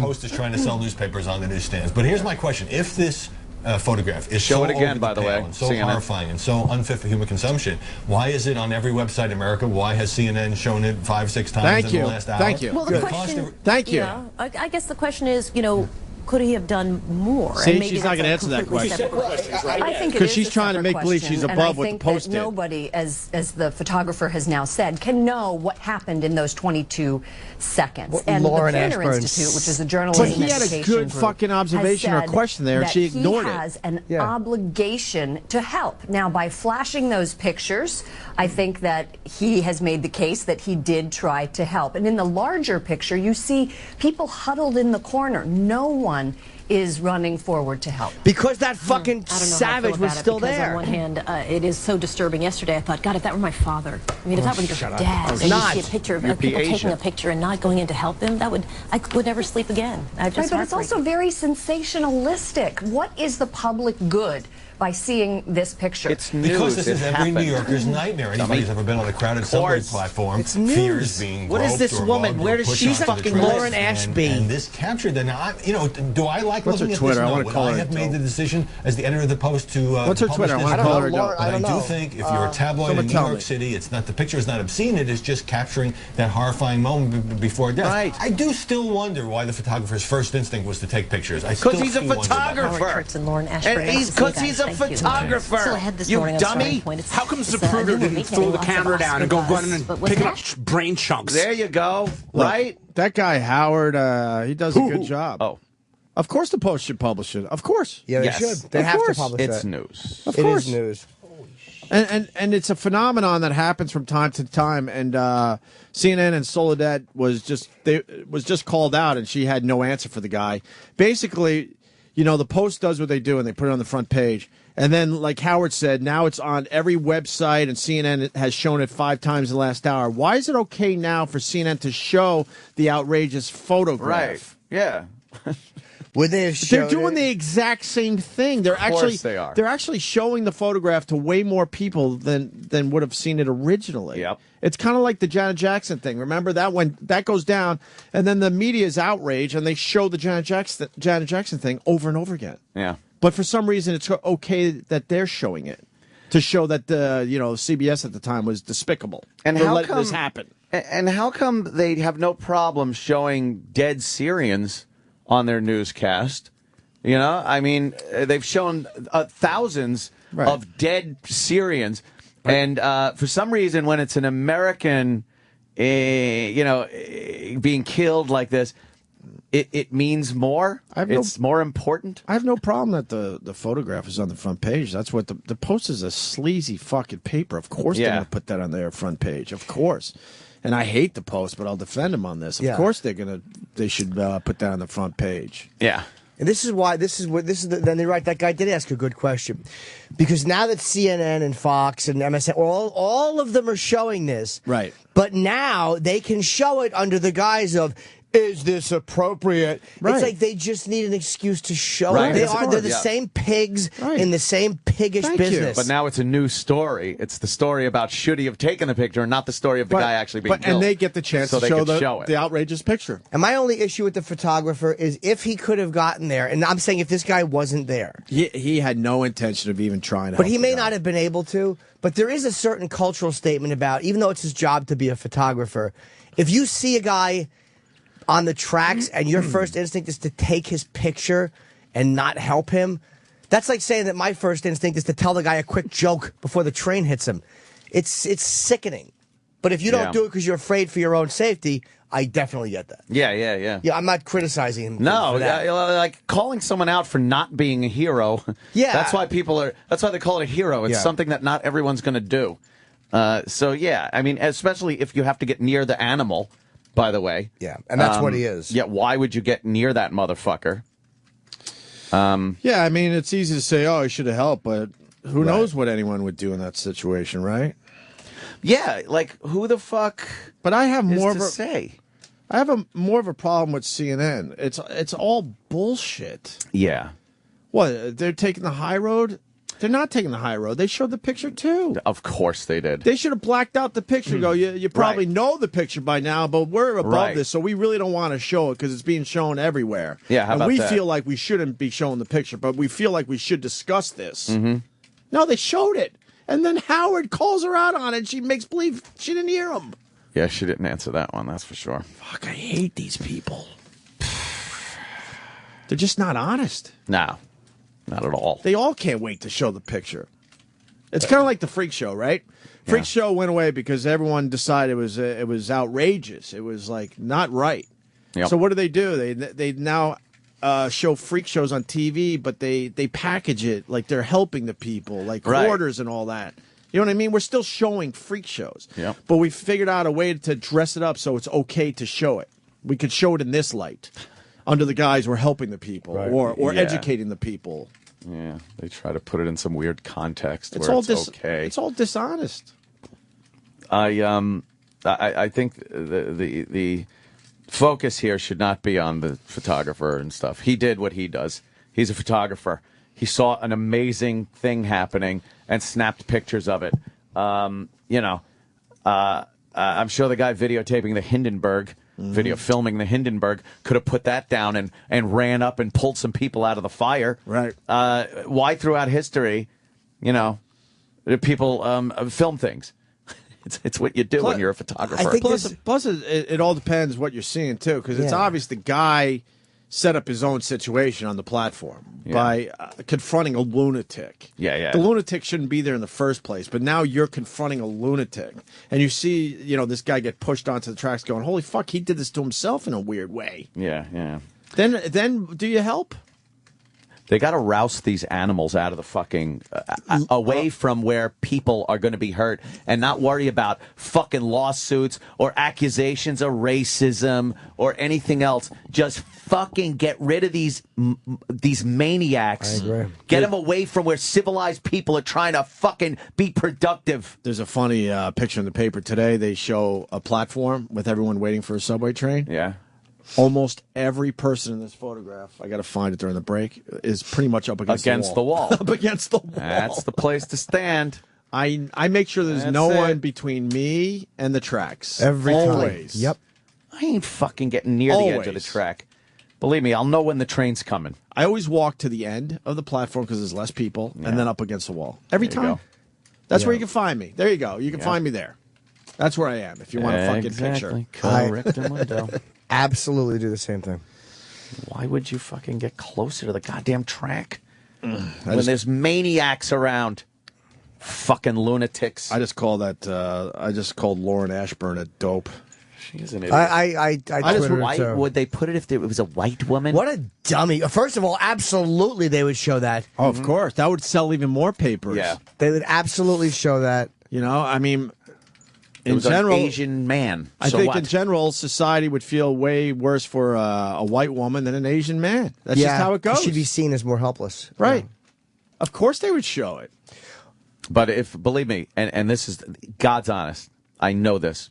If that was a black guy there would be all kinds of accusations that they didn't help him because he was black. You could not. They took pictures, but because his life isn't worth as much as a white person, they left him there to die. Yeah. Abso-fucking-lutely, they'd be crying about that shit. Yeah. But meanwhile, it's an Asian guy, and so everybody's just like, well, they should have pulled him out. But no accusations. Stop with your oversensitivity, you fucking idiots. Ugh. Tired of it. I'm tired of it. Jesus, this has nothing to do with a black guy. guy. No, it's always about race. Yeah. It's always about, everything's about race in this fucking country. Sometimes, yeah. Everything. This guy's crazy though. He was crazy, and the guy was dumb. Not dumb because he was like, it wasn't like he was confronting him to defend somebody. He was just drunk and he made a dumb decision. He was right in his face. This guy's a mental patient. You avoid him unless he's hurting you or hurting somebody. But he was just one of these bums. That was, but that does go to show you, by the way, that all these crazies who just yell, they are dangerous because this is what happens. The guy should this guy who threw him in the train should just be killed. Part of my life, just shot in the head. Part of my life is educating my wife on all the crazies in the neighborhood. When we're walking around, I'll give a profile on every single one of them, and I'll point the ones out. Like, you see that one? Cross the street when you see him. That guy yells and scream. He's harmless, but don't ever fucking, obviously confront him. Yep. Like, you have to study your own little neighborhood. Like, the average New Yorker, I don't know, lives within 4 or 5 blocks of where they live. They did a study on that. That's it. You do the same 4 or 5 blocks. And I study those 4 or 5 blocks, and I know all the fucking crazies. Every single one of them. Yeah. And you got to fucking get a little resume in your head about them. You and Anthony aren't that different. You just study the blocks. Another race thing that came up, of course. I was right on it. Were we talking about race? Fitty Cent. You see Fitty's tweet? What's wrong with Fitty? We've had him on the show. He's a nice guy. I loved him on the show. Fitty. Now you got a problem with Fitty? Well, he's under the impression that in Florida, a black person's life not worth the same as a white person's when it comes to coverage of events because of that teen who got shot. Trayvon? By a white... No, it's a new one. There's a white guy that shot a black teen over an argument that started because the teen's music was too loud. So the music is too loud. He gets in some kind of confrontation with some white gentleman who has a gun, and then the white guy shoots the black guy. Yeah. So Fitty said that. It's like, it's getting coverage. Like, people know about it, but it's a rarity. Why isn't Fitty talking about the dozen people that get killed every weekend in Chicago and Detroit and a lot of the big cities? Or that he shot. Yeah, or how about that he shot? Yes. I don't. Sometimes we think things so differently, and it's like I know enough black guys that I'm close to, and it's like I don't understand how we could see things so. I mean, we hate to keep mentioning OJ, but that was the best example you'll see of honest reactions from people, and literally down the middle on race, people saw it differently. Right. So it's not like all black people are nuts, or it's impossible that all white people. So what exactly is it that happens where we can see that? And 50 Cent's not being a cunt. He really sees that and goes, of course he does. But he goes, what the fuck is this? Why is this not like? How do black guys not see it? The way we do. I don't understand, and they probably look at us and go, will you stop your fucking crying? Like, I just don't get this. I don't get it. I'm so disgusted by the whole thing. Let me say hi to Adam. He's going to help you out. Adam in Jersey. Adam. Thank you. Hey, when did you turn into Bob Grant? I loved Bob Grant. I did too. Oh, listening to Bob Grant. Why don't you shut up, you Sfachim? What's wrong with you? Get off my phone. Savages. Well, of course, the washroom attendant, mayor, will not do anything about this situation. I used to call Dinkins the washroom attendant. Bob Grant ruled. Where's my digitalis? I can't take this anymore. He really did used to yell much like I did or do. We had him on. We had him on, I don't know, about 10 years ago at this point. Yeah. All right, Adam, anything else? Nah, just some more Don West. That's all we need. Oh, well. We got Scott in New York City. He writes, check out photographer Kevin Carter. 1993, Pulitzer Prize winner photography. Oh. Photographer, it should say, I guess. Committed suicide within a year after his famous shot of the Sudanese famine child. Oh, boy. He was blamed for not helping. Yikes. What are you supposed to do there? Wow, that kid's skinny. So what? He gets the Pulitzer Prize for what photograph? That one, possibly? Whoa. Do we know which photograph? I've never seen I would assume it's that one. Oh, my God. Go to his That one's Wikipedia. terrible. Maybe he committed suicide because he couldn't handle what he saw down there. Yeah. That to me is a legit photo. I mean, it's like if you're watching, How is he supposed to help? Exactly. It's not like you could fucking feed the kid in 2 seconds. You could feed him for that day. And then there's like fucking, thousands more anyway. What are you going to do? What's the story of him? Oh, it's that one? The vulture and the kid? Oh, I've seen that one. Oh, my. Oh, wow. God, that's why he killed himself. There's that one's been How around. are you not affected as a human being by that photograph? That photo is very helpful. It's a vulture and then a kid completely just starving to death with no clothes on, with its head down in the ground. Wow. Ugh. Sickening. It's a cute bird. I think his suicide had to do with other things. Yeah, I'm sure it did. Not a great picture. He was probably affected by this. Guy takes a hilarious photo and all of a sudden he's a bad guy. There's a problem? How was he supposed to help this kid? He was actually concentrating more on the bird. Yes, he said it flew away. He didn't get to pet it. He wanted to pet it. He had a pocket full of birdseed. Pet a vulture. Yeah, he wanted to shook its head. That's great. Jesus. I don't know. New York subway death. Roland Spano writes, a drunk versus a crazy. Good recipe, huh? Yeah, no shit. Yeah, that guy should have kept his Sounds mouth like this shut. show every day. If a guy got himself in that situation, I think I would absolutely not help. I'm like, fuck, you did it to yourself. Now I got to risk my life to hopefully pull you up before the subway comes. The guy being there, it makes a big difference. If that crazy guy was gone, any two guys could run over and just try to yank the guy up by his arm. Yeah. I mean, that fucking train was. And you're going to be the guy on the platform going, "Who's with me?" And you look around, and everyone's like, or if you just like, come on. If you, and then you run, and you realize you're the only one running toward the lunatic. It never works out. Somebody would come with you if you motion like that. But again, that mob mentality gone, never works out when you need it to. If that guy was gone, that's a big factor. That big animal just standing there. Yeah. Like I wonder in that situation, would I fucking like take some kind of action to make sure that motherfucker stayed there? Like, do you fucking, do you draw? Do you? Right. Yeah, I think to protect other people. As a citizen, as an armed citizen. But, you know what? Sometimes it just makes fucking problems. If my life isn't being threatened at that moment, or somebody else's life being threatened at that moment, why bother? Yeah. You're just going to get in trouble. So fuck it. No, I'd probably just stand back and watch like everyone else did. Fuck it. Yeah, I think you're right. Too much to risk. It's crazy what the whole fucking what society's turned into because of things like that, litigation, fucking trouble.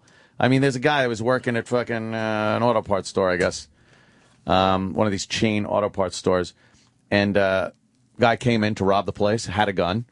The guy that worked there, the employee, also had a gun and chased him out of the store with it.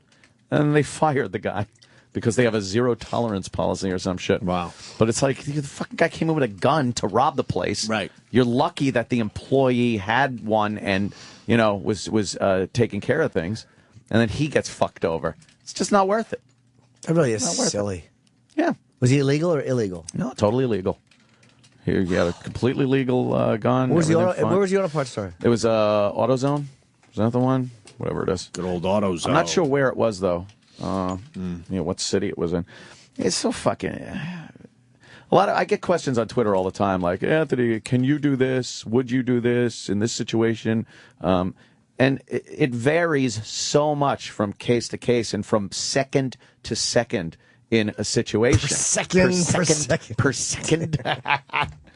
In any given situation, whether you're allowed, whether, you're going to get arrested and put in jail, or you're going to be a fucking hero. It comes down to what's happening in any split second. So I mean, it's insane. So you best just back your ass up against the wall and do nothing like everyone else. Ugh. Yeah. Terrible, man. It is. Protect your own ass. Save your own ass, people. We got lots to do still, man. My advice. Breaking news: Joe Piscopo will be in studio tomorrow. Great. Holy shit. Yep. That's pretty fucking cool. Yep. Yeah. How you gonna ditch him like that? Yeah, right? What? How you gonna ditch him like that? When he's in the studio. Yeah, ditch him. Just listen to him. He's a lunatic. He's nuts. Not really aware of his surroundings. That'll be what's fun. Yeah. When we get back, Hoarders. Holy fuck. Hoarders had an amazing episode. Oh, my God. I saw it. It was crazy. We got a couple clips from that. Holy shit. And Bob Costas Hateable. trying to explain himself because he's getting a lot of heat as well. Oh, yeah. He's backpedaling. How about the guns? Yeah. Is he backpedaling? Yeah. Good. Because I haven't heard this yet. He's starting to say things like, well, maybe it wasn't the right forum. And, there was a lot of opportunity for the words to be misunderstood. And he's backpedaling. Well, he's another guy that's dishonest because he's calling football games, and football has major issues right now with head injuries and concussions and all that, and he ignores all that. Yeah. He ignores all that, which could have played into the situation, by the way. But I don't know. Sure. I have no idea, but it certainly could have played into it. Doesn't anybody just say something anymore and allow people to get mad? And again, I don't mean something crazy or angry, but doesn't anybody just state their opinion? And when people get mad, you go, fuck them. I don't mind. Fuck him, Yeah, I don't mind him saying his opinion. I even don't though mind that he should be allowed to state his opinion. It opens up a discussion. Of course he should be allowed. He addresses that in the clips that you have. He's not necessarily apologizing for what he said, but he's apologizing for not having enough time to talk about everything that you guys are talking about. Okay, my problem is, Bob Costas, if he wants to talk about head injuries in the NFL, he would have a forum somewhere. He chooses not to. Right. It's the dishonesty of the whole fucking thing. Where all of a sudden he gives a shit about gun control, but doesn't give a shit what's happening right in front of his face every week. Yeah, he mentions that, but he The chose... NFL has a major problem, Yeah, and he Bob chose to Costas talk knows about that. one thing. Right, he knows that. Real quick, I was running in here because you mentioned the Hoarders episode. Yeah. I just heard from Roland that we can have Matt Paxton call in to talk about it today, if you guys are interested. So fucking nasty. That'd be good. He was right in there. Holy shit. We'll try to do the Hoarders clips next. Sirius XM.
AC/DC, do they? I think some. Some must appreciate AC/DC. Yeah. Have they sampled AC/DC yet? Well, they have. They use Back in Black for a lot of remixes and stuff. Oh, yeah? Yeah, that kind of has a little hip-hop beat to it, right? A little Rock bit. is the go-to guy when it comes to hip-hop knowledge. So Hoarders was ugly. Oh, my God. Hoarders was ugly. Is this the episode that they've been teasing? Yeah. Matt Paxton was on our show. He teased it. Oh, boy, what happened? Oh, boy. Oh, no. Oh, no, Jimmy. What happened? Oh, no. The fucking guy buys, one of the interns yesterday went to buy a little bit of fat-free ranch. Mm-hmm. And I could smell it. It smelled weird. I only had a couple of tastes of it. Oh, boy. And I'm like, is this supposed to be refrigerated? And so Kenny went and checked, and the guy bought it refrigerated, but it was just sitting out unrefrigerated. So it probably spoiled. I knew it just smelled fucking weird. It's spurled. But now I'm like, am I going to get sick from eating a few bites of that? I got an audition at fucking 11 o'clock. You're probably going to get sick. No, you'll be okay. I think it's going to get really sick. I didn't eat that much. I only had a few carrots with a little dab on it. Only a little. Only a little will do Can the you trick. ask that fucking asshole why he didn't tell us it was fucking refrigerated?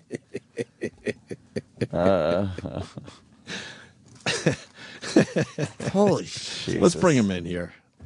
Some people get sick. Yes. Why wasn't it refrigerated? Oh, my God. I'm scared. I am, too. I'm a little scared. I am, too. Little. You're scared. I'm not scared. I've been scared at Jimmy. This is no reason to be scared. Well, I asked Kenny. I've been scared at Jimmy. Yeah. I asked Kenny. I asked Kenny. I'm like, was it refrigerated? He goes, no, it was on the shelf. And I'm like, well, could you ask? I'm glad I made him ask. But you could tell it was bad? It just didn't smell right. Didn't smell right? It didn't smell deadly. It just smelled weird and not like ranch. And I had like maybe 3 little dips in it. The kid's walking down the hall really dejected. Well, I would just like to know why, when you buy a refrigerated item, how does that happen? All of a sudden it's left overnight unrefrigerated. Oh, boy, here he comes. What's the verdict on this kid? I'm just curious. He's quiet. Yeah. Oh, boy. Oh, boy. He doesn't look Can I ask why you didn't let us know that was supposed to be refrigerated? I honestly don't remember if it was refrigerated or not. What do you mean? Because when I went in there, okay, sorry. you wanted the low fat one. Yeah, so I ranch had to dressing. There's like there's an aisle for it refrigerated and there's an aisle for not. I honestly don't remember which one I grabbed because it's right next to it. It's on the shelf. Well, was it cold when you grabbed it? I don't remember. It was. Does the bottle say refrigerate after opening? I didn't look at the bottle. Oh, Kenny threw it out. Yeah. You know what? That's a good question. It's It in there, would probably right? have to say that on the bottle so they could. Did he take the garbage? So they could protect their It might ass. have been. It might have been refrigerated. I didn't know that because I put it in the bin when we were done. Because some things What need bin? refrigeration after. The bin over open. here. I put it in. Yeah, no, fair enough. And it was not opened yesterday. Right. I don't know where it went. Is it in there? Yeah, but I'm not digging around. Yeah. For it. Well, yeah. I would love to know, for the love of Jesus Christ. I would love. Yeah, I want to know if I'm know. going to get sick. Right. Probably going to get sick. I might not. No. You might get the shits. Or it disappeared. It's amazing. It disappeared. It's like a magical trick. You might have explosive diarrhea. It's a magical Yeah, it trick. smells terrible. Oh, it smells terrible. It's because it's garbage.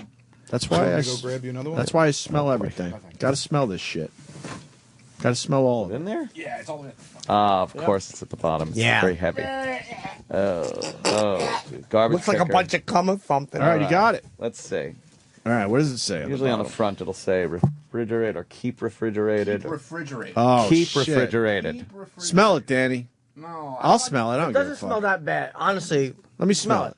it's not terrible, It's not but terrible. I just don't like this shit anyway. Yeah. let Opie smell it. It's not. I'm not a fan of the ranch dressing. Ugh, I fucking hate ranch. Oh god. All right, let me smell it. I don't like. I know what ranch either. ranch dressing is supposed to smell like. I know that much. It's not. It just doesn't smell like great ranch dressing. It's yeah, you're in trouble. That's slightly spoiled. I don't know what. Oh, yeah. Don't drink the milk. It's spoiled. You get. It's slightly spoiled. Now, Spanky. Eric will eat it. Eric, he'll eat anything. He bought Wait, it. Eric knows ranch dressing. That's one of his Of favorites. course he does. But he E-Rock, bought get it. in here real fast. He bought it and then he throws it in the bin after. It's just been laying around in the bin. Oh my God! Well, you know, with mayo, like if it's not open and you can leave it in the I cabinet. know that, but you don't buy mayo cold. You don't pick that up off the shelf cold. D-Rock, we need your expertise. I know, but if it's you love ranch dressing. Calorie free, yeah, I know. Oh, no, he doesn't want it. I know. Yeah, what is that? Smells slightly spoiled, right? Have a taste. Take a swig. Take a shot, buddy. Paint thinner. No, and honestly, I wouldn't do swig. that. Shot. That's food poisoning waiting to happen. Do a shot. I wonder if there's anything Jimmy could take to avoid the food poisoning. I had so little of it, honestly, dude. I'm not worried about getting sick. It's more. I'm glad I caught it. I smelled it. Yeah, you can tell it's turning. It's absolutely turning. Oh, it's wafting in the room now. It's just. Oh, it's terrible. It's such an avoidable thing. People are just fucking careless, man. Very careless. You're careless, sir. All right, so hoarders. The new worst hoarders ever. This woman. There's always one that beats it. There were two women on this episode of Hoarders. They featured two fucking pieces of shit. And one was so fucking hateable. She was such a me. Of course. And she should have been killed the way she was treating her cats. I love them all. Meanwhile, they're I think out of 40-something cats, 18 were able to be kind of saved, and the rest had to be euthanized on the spot. Look at these poor little kittens. Their eyeballs are all crusty and popping out of their heads. There's shit everywhere in her house. And then she kept the dead cats in her refrigerator and freezer. What? And she constantly is just crying. Is that a dead cat they're pulling out of the refrigerator? Dead cats in the refrigerator. She saved them. And then this fucking lunatic. And did they coddle her? Of course. Holy fuck. Just burn This her. show is all about coddling. Burn the house with her in it. What use does she have to anybody? It was, how many cats? Dogs love her. I get. Actually, we have Matt on the phone. And because I got to ask him how he Matt. puts up with this. What's up, guys? Matt Still Paxton. waiting for my big invite, by the way, Matt Paxton. I know. I still owe you a house. I'm more than willing to go into one of these houses with you. Let me stress, it's not a fake invite like a lot of the guys you discussed. I swear to God. No, I know. I'll bring you out on one soon. I know eventually we'll connect. I can't wait. But anyway, this is the episode that Dr. Z? Yeah. Dr. Z was talking about. No, not Dr. Z. Dr. Dr. Zazio. Robin. Zazio. Yeah. Jesus. Dr. Zazio, of course. She said this was a brutal one. It was definitely the worst thing I've ever seen ever. She was horrified and so taken aback by when that fridge opened. It was a nightmare. Yeah, I mean, it was 100 Ziploc bags, each one individually sealed with a dead cat. And what the fuck is with people? I was impressed with the Post-it note that actually had the date and time of when it passed. Oh, is that what she was doing too? Right. The what really got me though, Matt, was at the bottom of the fridge. Yeah, that's what did it for me. That pushed me over the edge. It was a puddle of black liquid on the bottom of this refrigerator. And Matt, if you let everybody know what that was. It was liquid cat juice. Liquid cat juice. This is now when something dies and decomposes, I guess in that atmosphere, in that environment, you get some kind of liquid. Yeah, it's kind of like thinking when your lettuce goes bad in your fridge and you get a little bit of just nasty juice at the bottom of your fridge. Same thing. The only problem was this was actually dead cat that liquefied. So the door sealed. How many living cats did she have in this house? Well, probably about 50 when we got there. Yeah. I thought the first 10 minutes I was in there, I was like, okay, these are all going to have to be put down. And the fact that we were able to save 18 was actually amazing. We were all shocked. We thought all were going to have to be put down. Now, obviously, a lot of the viewers were very upset with the condition of these cats and stuff. Did this woman? Have you heard anything about death threats or anything? I mean, she's hateable for how she treated these cats. Yeah, oh yeah, we're all getting them, man. I mean, it's interesting. People care more about animals than they do about people. Oh hell yeah! I've said that many times. It blows my mind. It blows my mind. This lady's super sick. I mean, she's very hateable, and what happens to cats is awful. But she needed to be put in an institution. She's that sick. I mean, it's really, really bad. And she can no longer have animals ever again. Right.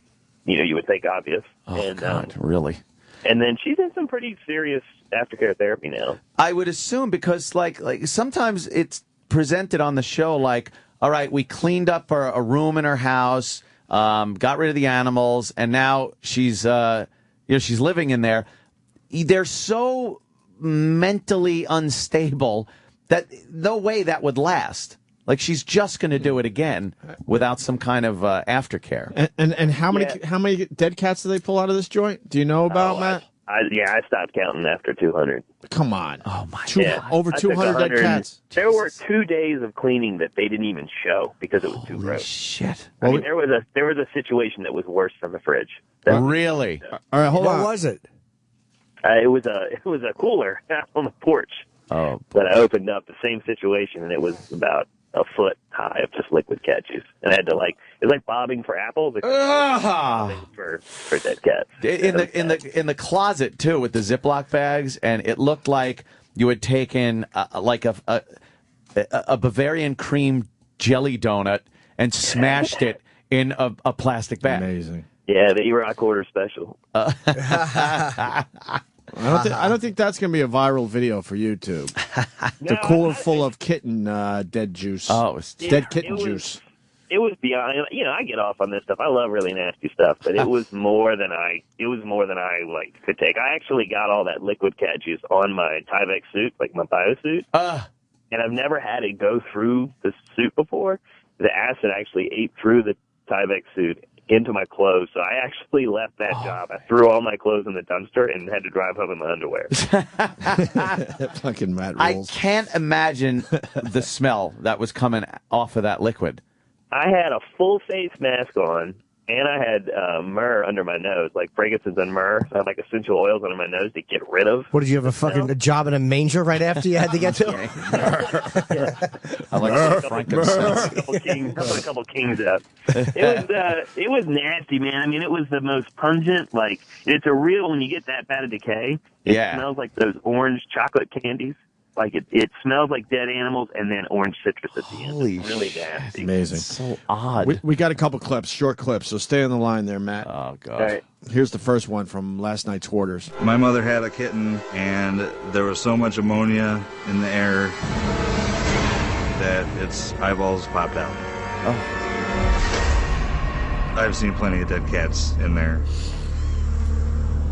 This is the refrigerator. When my first cat got killed, I put him in here because I wanted to get him cremated. Oh, she's a dear. What a wonderful, wonderful woman. Now, Matt, I don't know how you show sympathy for these people. I watched and I saw you were very nice to this woman. You has to be for the show. I don't know, whether you thought you were going to get lucky with her complimenting her new haircut like that. You're the only one that's giving me shit about that. I was surprised nobody actually gave me credit. That was great. Oh, your hair looks great. Really? Nice ass. Yeah. No, you didn't say that. But yeah. You think Matt wanted to eat her box? Oh, God, no. Like what? I don't understand how this woman can live on her own. Well, our long-term goal for her is to get her into a assisted living to a facility. morgue. You're casket, right? Yeah. Well, there's just no way. Someone that goes that far, I mean, first time. I mean, I always say it's fine to have 100 dead cats in your fridge. I could see how the 100th one is easy, but the first time you say, "I'm going to put this in a Ziploc bag," that's a really messed up mental state. And so she has an enormous amount of work to do. Her family is really focused on getting her into an assisted living facility. Yeah. One of the bigger challenges here, and you're going to love this part, is that the reality is it falls on America to pay for these situations for our tax dollars, and you sure as hell don't want your tax dollars assisting someone like this in a mental health facility. Right. I'll go ahead, Matt. Sorry. But no, it just gets tough with who pays for this, who helps them. Right. And she lived out in the country, and there was nowhere for her to go. That's why we put so much effort into making her a room. Right. I wondered about she that. She would have been homeless, man. Yeah. So who cares? Who cares? But then you got people buying them shoes, and they end up just being like this crazy. You know, I don't ever want to leave someone homeless. As fucked up as that lady is, she actually is the person, and she is trying. Is it as good an effort as we'd like? Hell, good for you.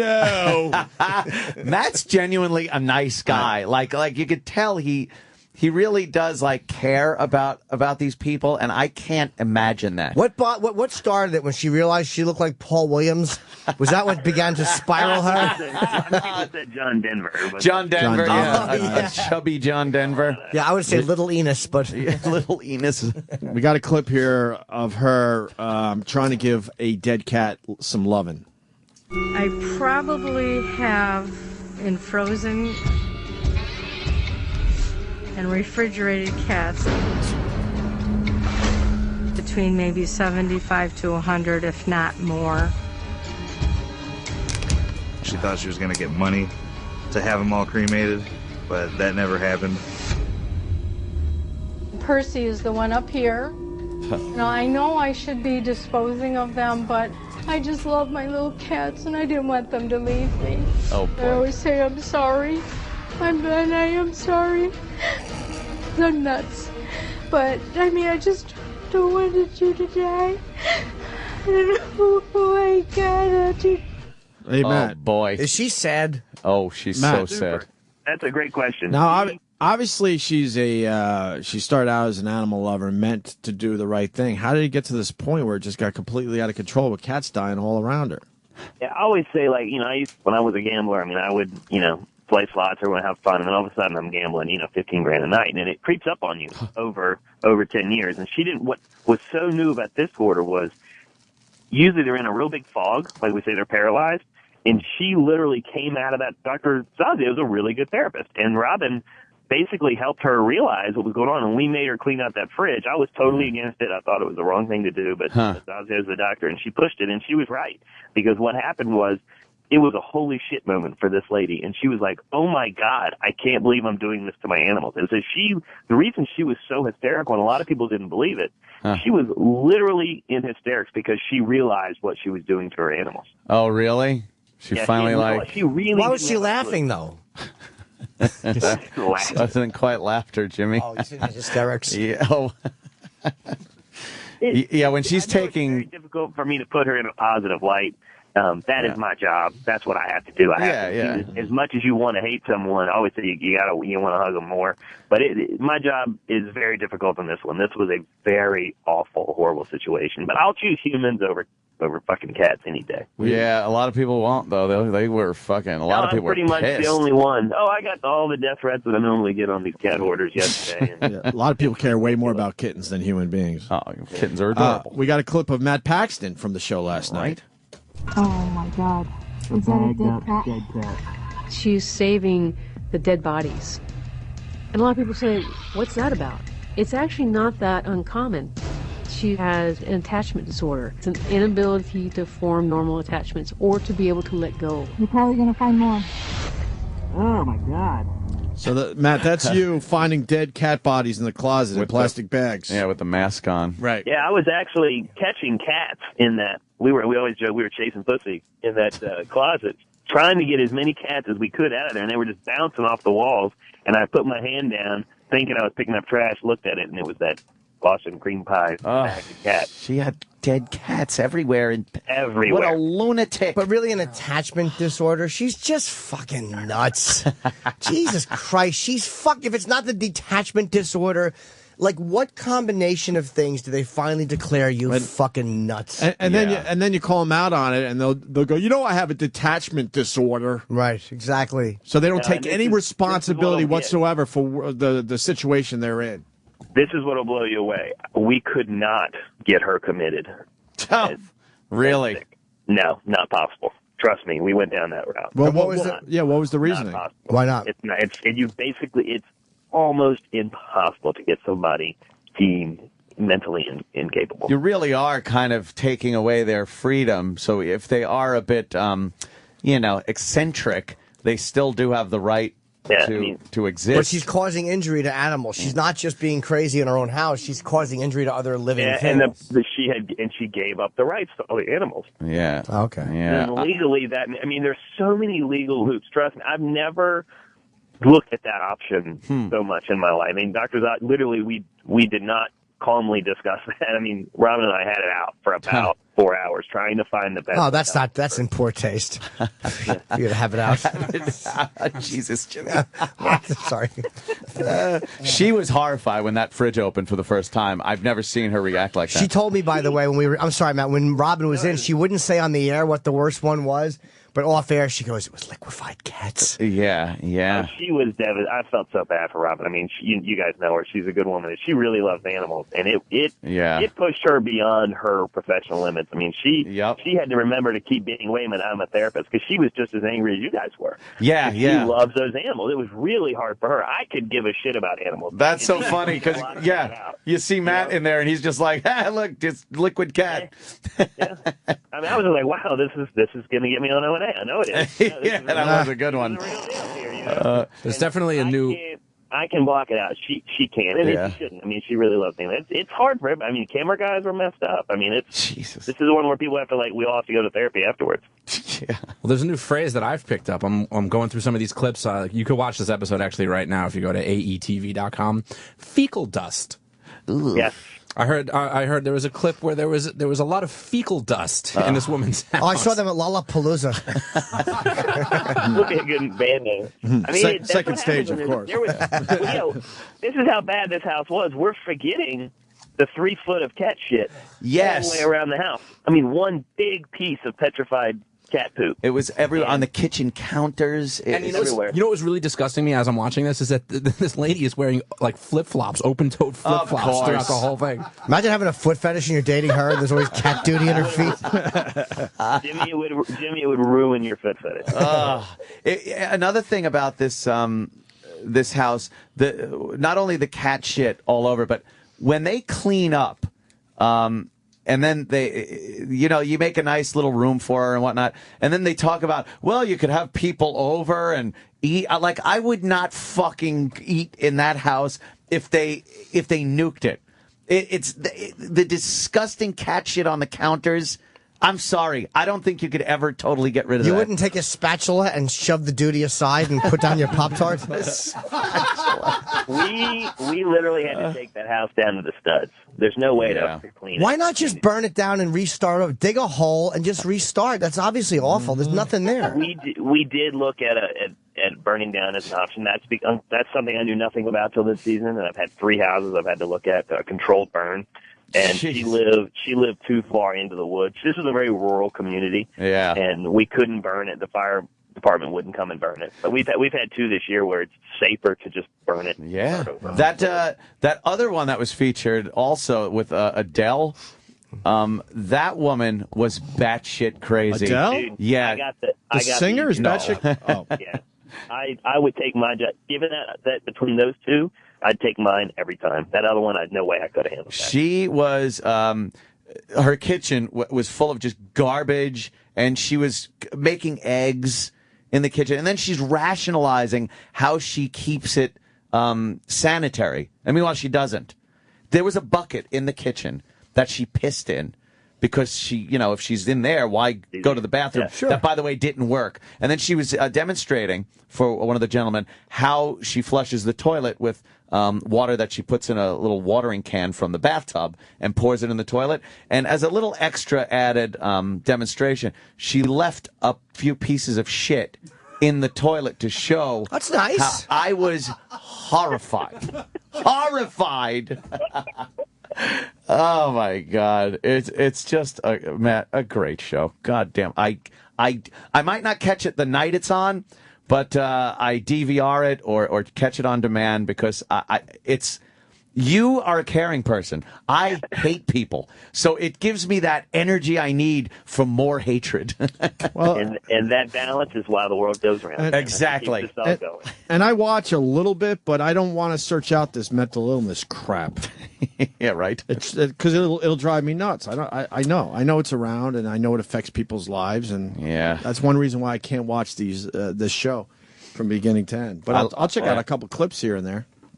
It sounds like we're getting more intense and more intense each season. Oh my God, it's crazy. Is Horde is over? You guys got another season, hopefully. We got 5 more episodes that have to air this year, and then fingers crossed. We haven't been renewed. We don't know if we got one or not. So hopefully we will.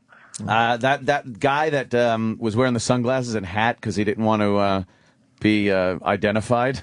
Oh, the guy that I write my own rules, I do my own thing. Yeah, he was great. God. He shows that up. Guy drove me crazy. That's the guy I couldn't handle. I would have destroyed that guy. They're all cleaning up, like the family chips in and helps. What's that? And helps. And he's just standing there drinking beer, looking around like, fuck her. Fuck this. He looked like he had stepped right out of Magnum PI, and he's just like, I play my own way, man. I do my own thing. You just My own drink thing. beer. I had to punch that guy in the face so fast. Yeah, he's like, don't blame me. Hey, it's not my fault. She's I'm like cleaning this. I'm cleaning up your mom's shit, and you're drinking a beer, trying to look cool. Man, Yeah, but don't forget, Matt, he's had enough of her. I'm going to guess he's had enough of her and her dumb fucking cats and her dumb flip-flops. We're watching the shovelfuls. Just shoveling giant shit. shovelfuls of cat shit into bags. That piece of cat, I was able to pick it up. It was about 6 foot wide, 3 feet long, about 8 inches thick, and it went as one big glorious. I had one like that once. It was shaped like a W. It was so awesome, man. That's like when I'm like, yes, it's so great. It's like popping the biggest zit in the world. Like, it's so great. And that mattress they took out of there was... Was she sleeping on it? Yes. I actually slept on that mattress. That's where I stayed the first night. Why? It was the best place in the house, man. Wait, did you sleep without... Do you have a hazmat suit on when you slept? A full hazmat suit. I probably lost 6 pounds because I sweated so much in the Tyvek bathing. Where'd you go to the bathroom? I didn't. I actually couldn't pee or poop the whole time I was there. My whole body just sucked itself in. I mean, I peed one time outside. You don't, your function, when you get in an environment like that, like your body just shuts down. Oh, I didn't eat. I literally lost about 8 pounds that week. And then I went to the bar the last night. Yeah, no shit. And I actually ended up, I actually got so drunk. It was during the Olympics and we were watching the races. And so it was like 1 o'clock in the middle of nowhere, Iowa. And I bet some local guy I could beat him running a race around the parking lot. And, because I ran track in college and I ended up falling and busting up my face and my legs and everything. You face planted? Oh, just bit it. I'm not a runner anymore. I'm fat and older. I just bit it into the pavement. And that's how you deal with like all that much trauma, man. You just go out, you have to go out and have a few beers, man. God damn, this woman was picking up roadkill also, apparently. Like, just whatever was that's when dead. I knew it had gone too far. When I started picking up, like, cats that had, like, rocks and twigs in it and stuff, and then earth, and it was like, all right, this is a whole nother level. Yeah. She's a nice lady. No, she's not, Chip. She is a nice lady. I didn't. One summer in Geneseo, I lived in a house with a bunch of people, and I'll make this story really quick. We started smelling this horrendous smell, and we knew something was absolutely wrong somewhere in the house. Long story short, we found a dead cat near the boiler in the basement. And this girl that we lived with at the time that we didn't know much about was batshit crazy. And it came out that she found the fucking cat on the side of the road and brought it back to the house we were living in to try to take care of it and kind of placed it, perfectly right next to the boiler. It was dead when she brought it in? Oh, fuck yeah. And she wanted to take care of the dead And I don't know cat. how long we were living with the dead cat next to the boiler, but before it started smelling, I would assume a couple days easy. Yeah. But she placed it in such a way that I guess maybe she was assuming that the dead cat would be nice and warm near the boiler. We were so fucking creeped out by this broad. So creeped out. When believe it or not, every house, there's one in every neighborhood, man. Yeah. But she thought it was completely acceptable to take the dead cat and put it in the basement of our house that we were living in at the time. Yeah. Yeah, it makes total sense to There's them. way more to this story, but not today. Where she was dancing in the rain with a fucking stick in a paper cup with dirt. Was she Gene Kelly? Thinking that she was like saving the twig. I mean, just mental shit. Yeah, that's crazy. She scared the fuck out of all of us. And then they took her away. I remember this. They took her away, and then she comes back at the end of the summer because she wanted to say hi to all of us and show us that she's okay now. And we were like, good seeing you, but get the fuck out of here. Lunatic. Complete lunatic. I wonder if someone like that, because she was probably 19, 20 at the time. I wonder if she grew up to be one of these hoarders. Be a hoarder. Probably so, man. I mean, they all start as a really cool, awesome 18-year-old girl. Yeah. And they end up like this, you know? Yeah. I do like the some of the hoarder girls, like the daughters of the hoarders, because they'd be so easy to land. Yeah. All you got to do is like take them to a clean room, and they're like, "Oh, this is fantastic." Yeah, just all you got to do is offer them a toilet without already a cone of shit sticking out of it. Yeah, exactly. Just easy pickings. Well, Matt, this isn't the season finale, so you got 5 no, left. shit, we got 5 more. You'll forget about this show by then. Oh, really? Wow. Oh yeah. Oh, see? Yeah. Great. One of my old pals. Hold on, one of my old pals from Rochester. I remember that crazy bitch. And then he writes, "Great pull." Oh. Yeah, this fucking girl, man. We'll have to talk about her in length another day. But lunatic. Bring the dead cat to my fucking summer house there in Geneseo. Well, All right, Matt, we'll look forward to the next episode, Hoarders. It's on A&E. Yeah. Monday nights at 9. Monday nights at 9.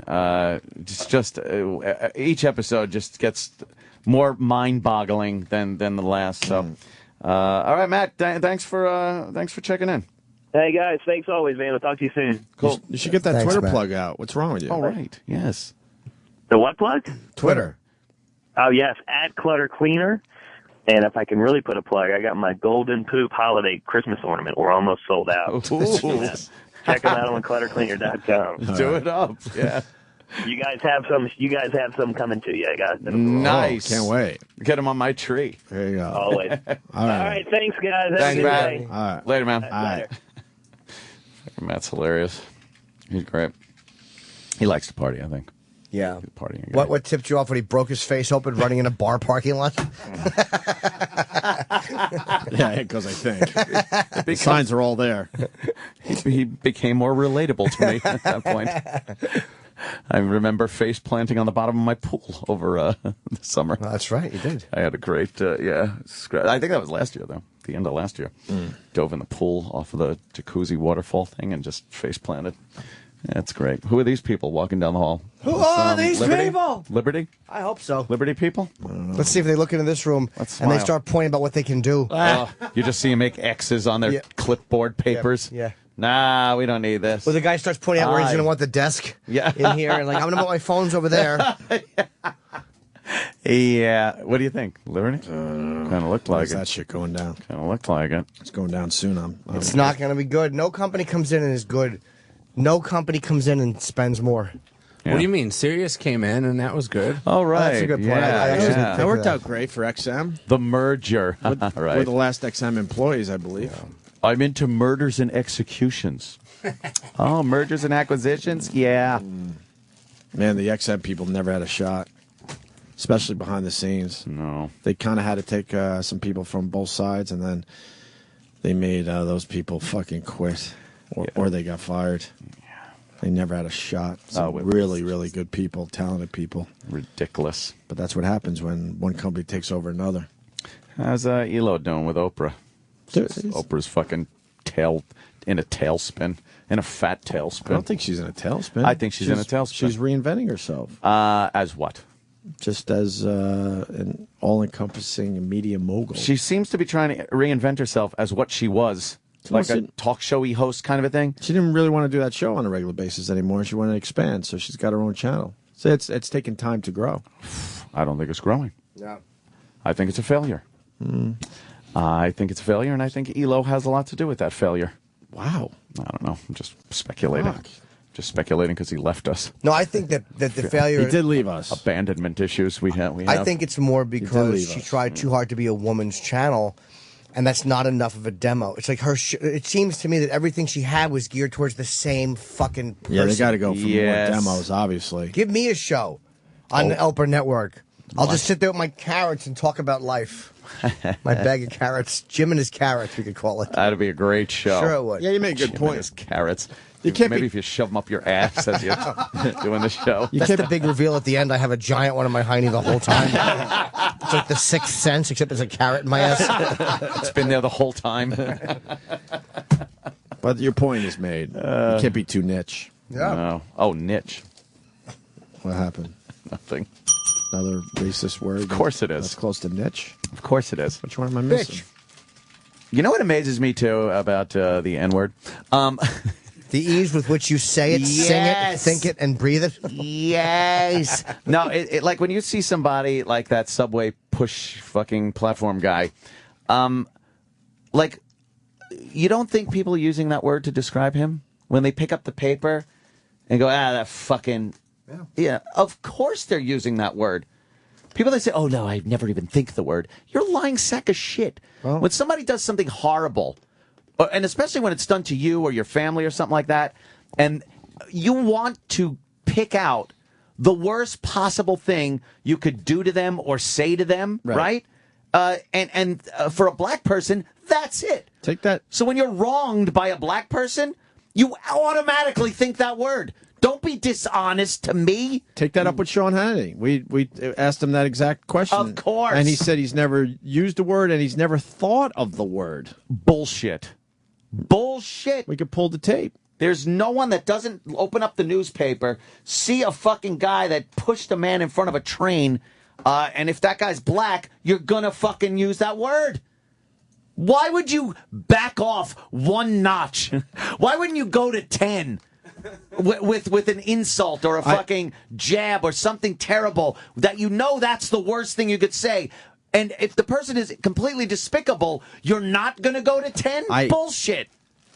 I don't think you're wrong. I don't think you're wrong, but in this case, I swear to you, I was just thinking lunatic the whole time. Complete and utter lunatic. I combined the words. Did you combine? Luniger. I understand people. I understand people go to that level, but I was just thinking the whole time, what a fucking lunatic. Well, I thought that too. I really, that's all I thought. I thought that too, but the word I was using around the house. But you're not wrong. Wasn't quite lunatic. Yeah. Yep. Bob Costas. And I've been educated by, who's this fucking guy? Frank October. You know, we try to keep it fair on the show. I said Bob Costas doesn't tackle the tough issue of head injuries in the NFL. Yeah. And Frank October on Twitter points out that there's a documentary on Showtime right now where Bob Costas is absolutely tackling that issue. So really? I was completely wrong. He says holy mackerel. He does a whole thing on head injuries in sports. Is he for I was them? wrong with that. See, that would be bad. I'm for head injuries. Yeah. He hates the helmets. He thinks they're wrecking the game. He gets all turned on because they look like cockheads. I'm implying he's a homo. Yeah. So Bob Costas has more to say. He's backtracking a little bit? A little bit. All right, we'll get into that next. All right. Sirius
Oh, I mean, like that. It's the Stones. You got to see the Stones. That's craziness. That's too much fucking money. How much more time do we have left? What? How much more time do we have left? Yeah, true. Are you the bed and breakfast guy?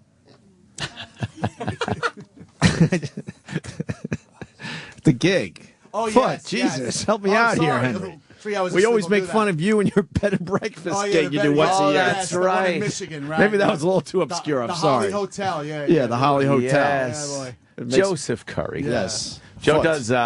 Joe actually does gigs as Santa Claus. Yes. He What? does Yeah, around sure. Christmas time. He does Santa gigs. Yes.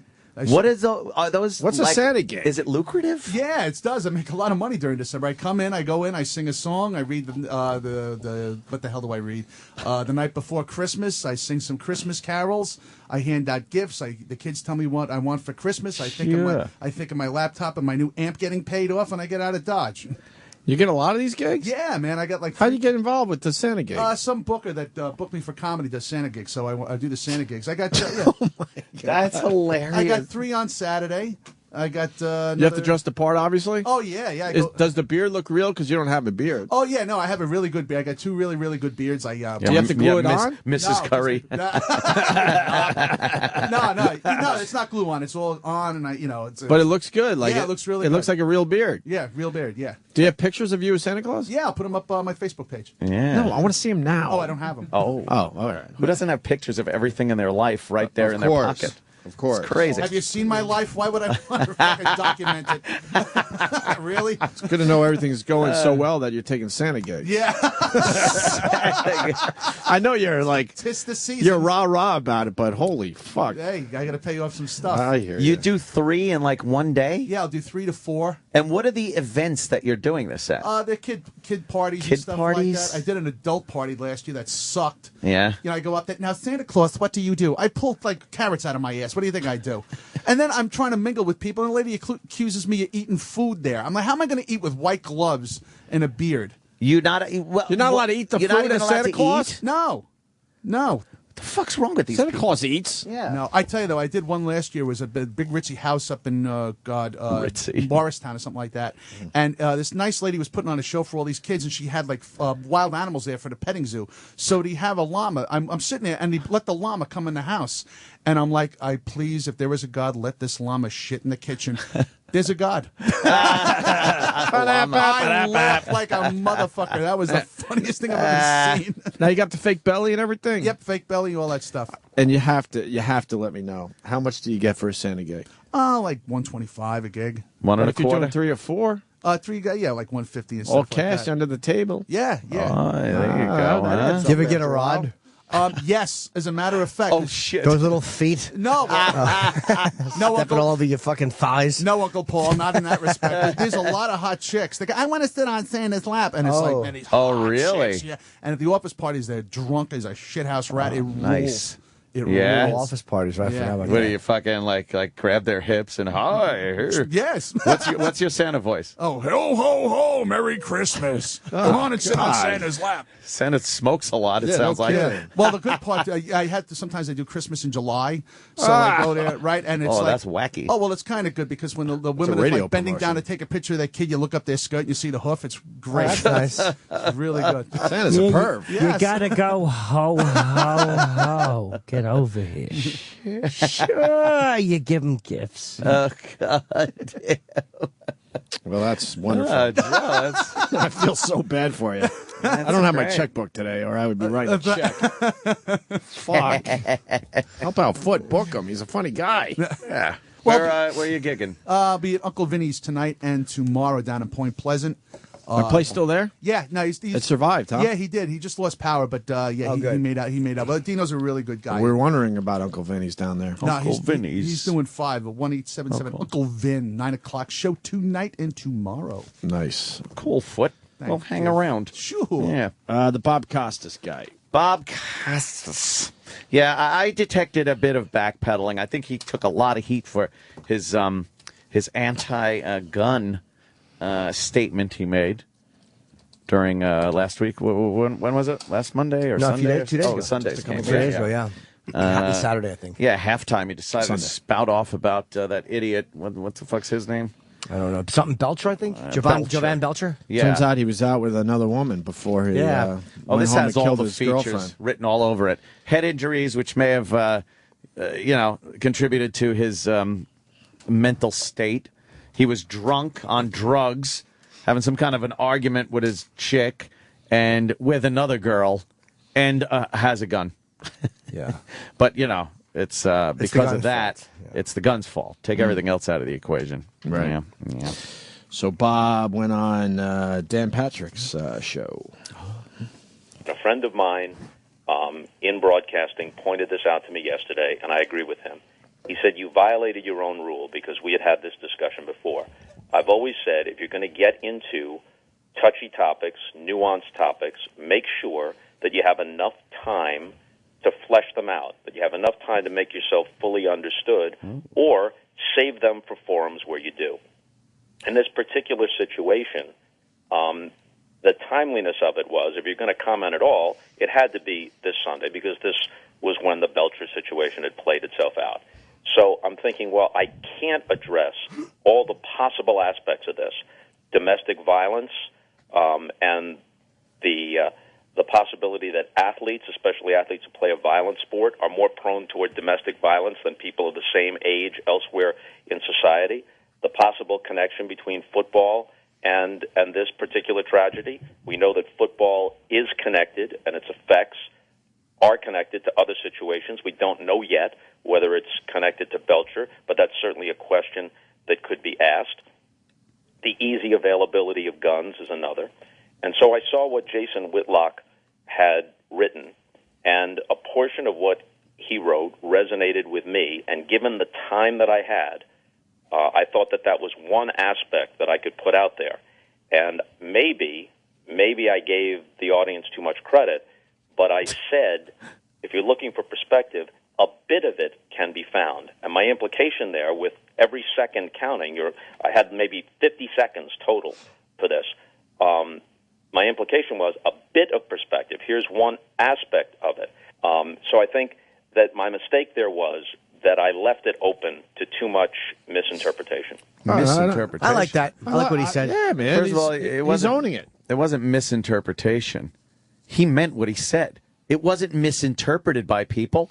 He didn't have enough time, he said, to explain it in depth.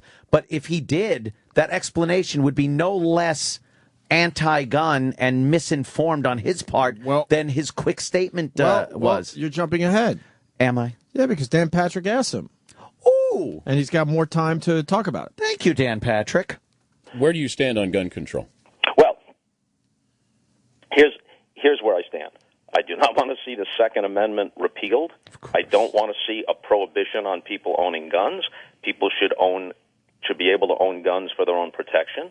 Obviously, those who are hunters. But there's a proliferation of guns in this country. The access to guns is too easy in some cases. I don't see any reason why a citizen should be able to arm himself, as they can in some states, in some cases, arm himself in ways that only the police or the military should be able to. To have a virtual militia purchased by mail order or purchased at gun shows, why do you need a semi-automatic weapon? What possible use is there for a citizen to have a semi-automatic weapon? But here's the point that I think was lost, and maybe some of this is my fault because I didn't have enough time to explain it, and maybe shouldn't have gone there for that reason. Whitlock wrote about a gun culture, and that's what I was focusing on. And I spoke with Jason yesterday. I actually tried to speak with him, tried to contact him 3 different times prior to halftime on Sunday, and couldn't reach him. And what I was going to ask was, would he mind if, in addition to quoting him directly, I put in some qualifiers of my own? But being unable to reach him, I didn't feel I had that liberty, and so I simply quoted him directly or paraphrased him as accurately as possible. You know what? He is explaining himself. It's like he's going through a long explanation. Trying. He's going for it. Why own a semi-automatic rifle? Why own a sports car when a regular economical car will get you from point A to point B just as easily and even more so economically? Why? You know why? Because it's fucking fun. It's my right to own the fucking thing, and I want it. I think it's a little more than that because it's also efficiency too. So if he's arguing that the public doesn't need to have a semi-automatic weapon, and who does need to have a semi-automatic weapon? So then where do we go? We're back to the 1800s now, where we have to pack a ball and musket. They always bring up the musket. That's when the forefathers wrote it. Was the time of the musket. These guys blow off the fact that it is also used for sport. Sure, they want to ignore that whole part of the gun culture that actually people do buy these guns for sport. But they make it sound like these are some kind, like it's a Tommy gun, and you just no, rip it I apart. understand, but no, I know that you do. He's arguing that you only should own a gun just to protect yourself, and it should be just a basic gun. Fine, but that's so stupid, is what I'm saying. But if I have a hunting rifle, which I guess Bob Costas thinks is perfectly fine because it's not semi-automatic, so me manually pulling the bolt back, that's what you'd prefer, rather than having the spring do it for me. That's all we're talking about here. The argument that has been going on for decades and decades and decades, well, not decades and decades, but it's about a spring versus your hand. Yeah. But the forefathers' argument is valid in some cases, because it's like in the Second Amendment. If they pass something in the Constitution and they didn't have any way of seeing what it would become, where it was going to go. That's why they say the Constitution can be amended and fixed, and it should be interpreted according to the time. Because I guarantee you, when the musket argument's been overplayed, but the point to it though is that when that was written, there really weren't story after story after story of school shootings or of people. I'm just saying that there weren't people walking into their jobs and just murdering. It doesn't happen very often. Not that often. It's amazing how little that happens and how few semi-automatic rifles are used in crimes. They're just not fucking used. A lot of pistols, a lot of cheap, easily available, illegal pistols. That is the bane of the criminal world's existence. Semi-automatic rifles, they're in the sensational cases that you hear, but millions upon millions of semi-automatic rifles are in people's possession and are never used in any way, shape, or form in an illegal or dangerous manner. You hear the sensationalized cases, and that's where people go, we don't need semi-automatic. They're not used in they're used in such a small percentage of crimes, it's inconsequential. Yeah. I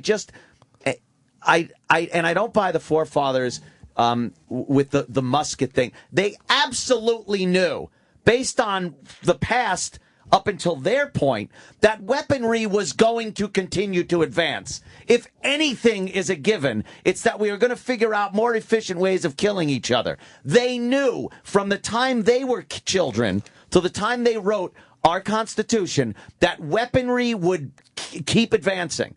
They didn't put in something that said your Second Amendment right shall not be infringed upon as long as you're only using weapons based in this time period. No, but they didn't. They knew it was going to get better. But what they didn't see coming was the breakdown of society, or the way they couldn't have seen where we've wound up now. They wouldn't believe with a million situations, not just gun, but if you sat the forefathers down and you showed them the country now, some of it they'd be amazed with the technology and they'd think, "Oh my God, this is great." But imagine if you told them back then that gay people would be getting married, they would have said, "What? That's not what we meant." Exactly. But there was a million things that they didn't mean. When you look at their free speech, they meant for themselves. They didn't intend that to mean for all of us. They didn't intend that for you to be able to say what you want sexually or profanity-wise. There was a million things that they did not intend, that if we were listening to it by the letter of the law, we wouldn't be able to say what we say, because the forefathers would object to our piggish content or there's so many things. Do you absolutely think then that with the forefathers' frame of thought at the time, that if they knew that the government itself was going to obtain weapons that were stronger and better, that they didn't want the public, the population, to at least have something that they felt could equal that? Their whole gist of the Constitution itself is that the people are supposed to have the power over the government. The government is the people. So why, knowing that weaponry would get better. You think they'd agree like, well, let the government have these weapons, but people, we never saw that coming, so let them have inferior weaponry. Maybe not. I mean, or maybe they would. I say they would want the people to have better weapons than we're allowed to have. Maybe, but even if you're correct about that, and you very well might be, I think I am. Then what I say is tough shit to the forefathers. Here's why. All right, okay. Because the penalty that the rest of us pay, or that is seen as being paid by society, outweighs that. Like, because then in a really, you could make the argument that people should have tanks and people should have, and the problem is people aren't just using them to fight off the government. Then I would completely agree with that. Right. That's not the way things have unfolded in the last couple hundred years.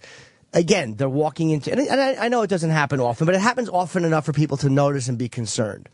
People are walking into their jobs, or people are killing spouses. They're just doing things that wasn't a concern back then. They didn't see people turning on each other the way that they have. But you can't, I don't think anybody would agree that you amend the Constitution based on how fucked up our society is getting. You don't take away people's rights because other people are abusing that right. You don't do it. Agreed. That's not the basis of how this country and the Constitution is supposed to work. You have to accept the fact that with certain freedoms come responsibility, and with that responsibility, you're going to get people that aren't responsible. I agree. That's the whole freedom. We have the freedom to be fucked up, to unfortunately use the freedoms that we have for evil and bad things, but that's part of the free society.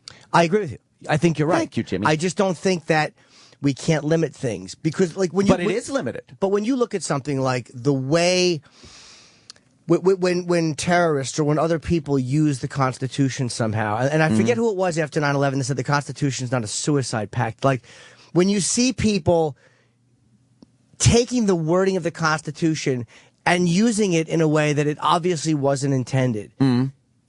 I think we have the right to make amendments to it. And they even said back then that it's going to be a fluid, I think I'm misusing the word, a fluid document or something, that it has to be interpreted. And as times change, they have to look at it and see what, like they knew it was going to change and be amended and be fixed and be, futzed with, or however you want to say it. But why are those fixes usually something that takes away part of the right? But I don't want to take away the right, and I don't think we should take away the right. But a lot of the fixes that people say and say, like, well, it is a living document and it has to be amended, okay. and especially something like the Second Amendment, what they meant was, and what they should have said was, and it's always something that curtails the right. It's never something that expands the right. It's always some fucking constraint that they want to put on you. I think a lot of times because as the right is what people see as not abused, but used in a way. If the right is used in a way where people feel it's become a detriment, that's probably why the arguments curtail it. Because people think, well, they're using this, but look at the penalty we're paying for it, so we have to cut it down. I mean, that's the only thing I can think of. Or the Jews. Hey, Ant, I got a question for you. Yes, sir, Joe Curry. Thank you, sir. You're always telling me the hoops you have to jump through to get a permit and stuff like that. Now, internet gun sales and gun show gun sales, what rules do they have to follow to obtain a gun there? Again, state to state. I mean, states' rights come into play in this, but I know that in New York, you can't just buy a gun off the internet. Right. I can't go to a gun show and buy it. It has to go through a legitimate gun salesman. I would have to go online, pick out a gun I wanted. It would have to be shipped to, like, Coliseum Gun Traders, and for a small fee, they broker the deal between it. And in that brokerage of the deal, I have to be checked by the FBI every single time I buy a gun. Right. I have a background check. They check to make sure I'm still, a legal eagle, and I buy my gun. Other states are different. Do I think that there are certain restrictions and regulations that should be in place? Of course. I'm not one of these complete lunatics that think, let's just go into a store and buy a gun. I like the idea that people have background checks on them. I don't mind that at all. I don't like the fact that in certain states you can't get a gun, regardless of how legal you are, your record, mental health, everything. Doesn't matter how good you are. You're not allowed. To me, that is against the Constitution. Yeah, it's illegal. And it is shitty that places like Chicago, where you can't own one, even if you're law-abiding. And meanwhile, Highest gun every criminal has. Every and that's criminal where has them. it's just stupid. It's the highest murder rates are in the cities with the greatest restrictions on gun ownership. What does that say? And the least, in a lot of instances, the least gun crime are in places where there's the least restriction on gun ownership. It's astounding how that isn't looked at. And you might want to go about things differently in trying to cut down on gun crime. Well, because you got the fanatics going, well, we have to cut, guns. It's the states' rights, but if they should have a more uniform I thing. like the idea of a uniform thing, but a lot of states where there's very little restriction doesn't want that uniform thing because it puts more restriction. Other states where there's high restriction, they want it because, well, the people want it because it would be easier, but the states don't want it. Like, you get someone like Bloomberg who's paranoid of any gun coming into his city, regardless of who has it. Soda, Yeah, he doesn't like big sodas. Never mind fucking guns. Jesus Christ. It's like I always say, if you're going to shoot anything, shoot me an email. Oh, my God. That's it. Fuck. End Can we of go home? discussion. Perfect, Jimmy. Actually, no. Next. There's one more Shoot clip me from an Bob email. Costas. He discusses the gun culture in America. All right. We just did, or you guys just did. But Certainly. This is Bob Costas and his take. There is a gun culture in this country. It expresses itself in different ways. I love chewing it. There are those who honestly believe that if you stopped someone from being able to purchase a semi-automatic weapon, an assault rifle, that's the first step down a slippery slope of denying an old lady a gun in her house for her own protection. It is. There are people who believe that. Yep. There are people who honestly believe that in Aurora, Colorado, if only a dozen or so people there to watch the Batman movie had been packing, they would have been able to take down this nut job who showed up in full body armor with all kinds of military-type guns. They would have been able to take them down. I think any police officer, if you told them that, would roll their eyes. Could you pause this a minute? Because I got to address this. First of all, I didn't think it was as good as the second The odds one. would be better. Yes. The odds would literally be better. Look, what's worse? Having a theater with legal gun owners in it when someone walks in with a rifle and starts fucking plucking people off at a one doorway, or no legal gun owners and a guy with a gun plucking people off. I mean, it's much better to at least have a chance that something might. And it's really hard to make the assault weapon argument with the Aurora, Colorado thing because his gun actually jammed. It had a 100-round barrel, and he wasn't even using his rifle. Yes. He wasn't even using it. If he had a bolt action, he probably would have gotten more rounds off. Yeah, it did pretty well in Dallas. That bolt action did pretty well in Dallas. Exactly. It's taken out every president that's ever been assassinated. Has never happened with an automatic weapon. Never.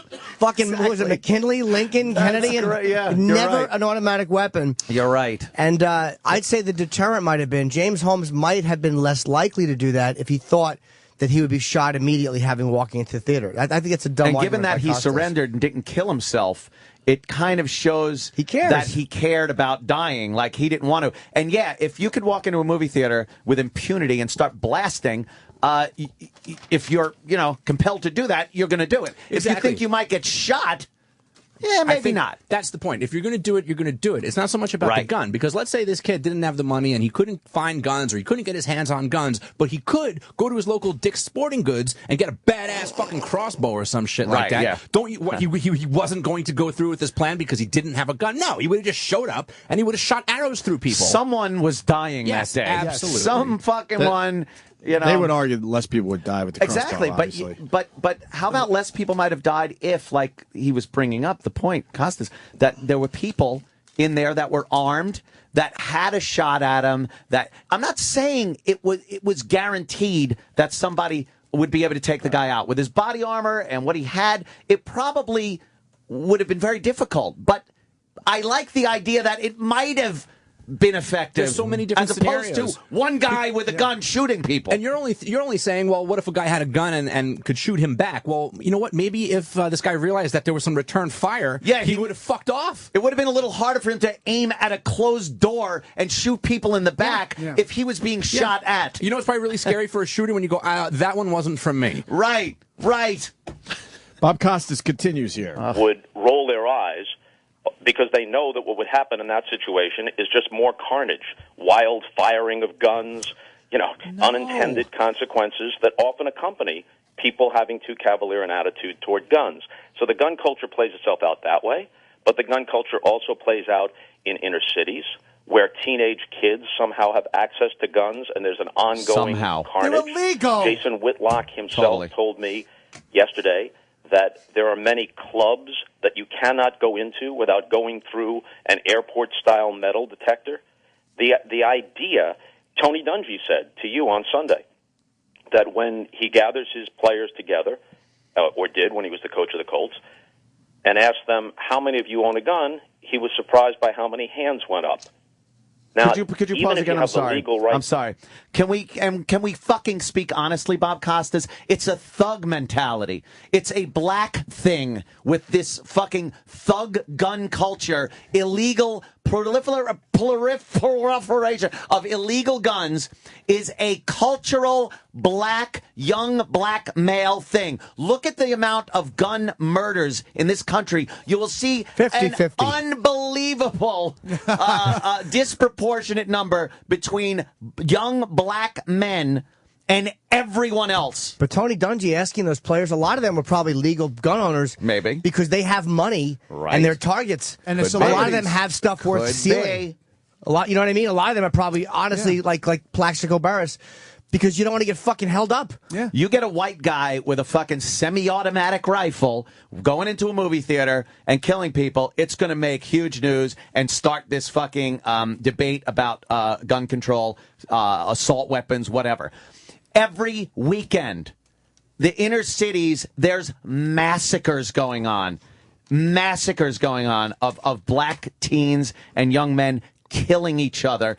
And they don't address it because it's too easy to target the illegal gun owners. However, if you target the inner city problem, you're labeled as a racist. No one wants to bring up the fact that it's a cultural issue in the black community. You're a racist. I love it. But call me a racist. Who gives a shit? That's the biggest problem. It is. No one wants to address it. What? So let's go after the legal people. Right. Damn, So Santa Claus knows some shit. Santa's fucking... Santa knows his shit. Yes. by how many hands went up. Now, even if you have the legal right to do it, can't we take a step back and realize that especially among young people, there seems to be too cavalier an attitude about guns? Can you say young Leave in your black house, people? Take your gun. Please. Just make sure you got your wallet, your watch, your gun. Yeah. This can't lead to good things. Really? So is that gun culture rather than... Sorry. How about it can lead to good things? Like I said the other day, I was watching making some good points. I was watching a special. Like it. I was watching a special about a murderer, the guy with a shotgun, which they talk about. Was it semi-automatic? Semi-automatic was an assault shotgun? No, fucking shotgun. And no one's ever talking about taking away shotguns. That's like a staple of hunting and everything. This guy went into a mall with a shotgun and just started killing people. And believe me, if a guy that was featured on this show that was shot and paralyzed, he wasn't killed, if he packed his wallet and his phone and his money and his gun on his hip and went to the store that day, that would have been over. It would have been over when that kid came in with a shotgun and the guy said, well, I'm going to shoot this motherfucker. But since he didn't have one and wasn't allowed to have one, he wound up getting paralyzed. So when Bob Costas is talking about somebody putting a gun in their hip along with their wallet and everything else they carry on the day, it's not going to lead to something bad every fucking time like you're portraying it. And again, when you say the young people, talk about the thug culture. That's where the guns are going. That's where the illegal guns, that's where all these murders are happening. Well, so look into the cause of that, not the guns. Look at the cause of why this thug culture exists, why this fucking need to arm yourself with illegal weapons in the black community seems to be running amok. Now you're being a racist. Of course I You're am. being a racist, and that's Yes. the problem. It's Wednesday. I have to be racist. You're identifying the problem, but you're not trying to solve it. And let's say they only made guns to fire one bullet. Like you had to fire one bullet. Yes. And then you had to reload a new bullet into the gun.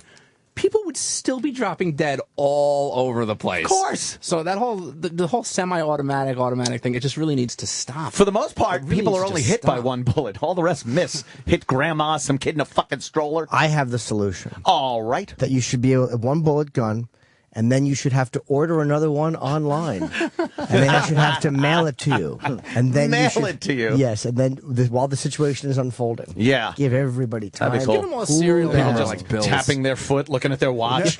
I hate this guy. It's a holiday weekend. I want to kill him. There was a guy in our gym. He was having a conversation on gun control, and he dramatically said to the other guy, "Make the ammo really expensive." Oh yeah. And then he goes dramatically. He goes, "Think about it," and then walks away. Yeah, shoot the hostage. Oh, my He probably owns an ammo God. store. Yeah. He goes, "That's how you solve the problem. You make the bullets really expensive." What a great Think idea. about it. Because then legal gun owners won't be able to afford the ammo, but illegal gun owners will buy stolen ammunition and use that. And legal gun owners will be terrible because practicing will be so expensive. Right. There'll And then be everyone will terrible shots. suck because you won't want to go to the range and become proficient with your weapon because it's too expensive. I think bullets should have string on them so you could just take them back after you're done. Yeah, I got news for people who don't own guns out there.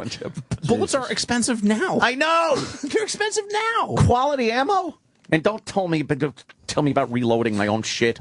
I'm Here- fucking rich. Here's the Stop end. it. Here's the end of Bob Costas's fucking. You don't save your brass on the gun culture in America. Right? And culture, rather than any specific gun control laws, any specific view of the Second Amendment. That culture, that attitude toward guns that often leads to tragedy, far more often leads to tragedy than tragedy being averted because someone has a gun.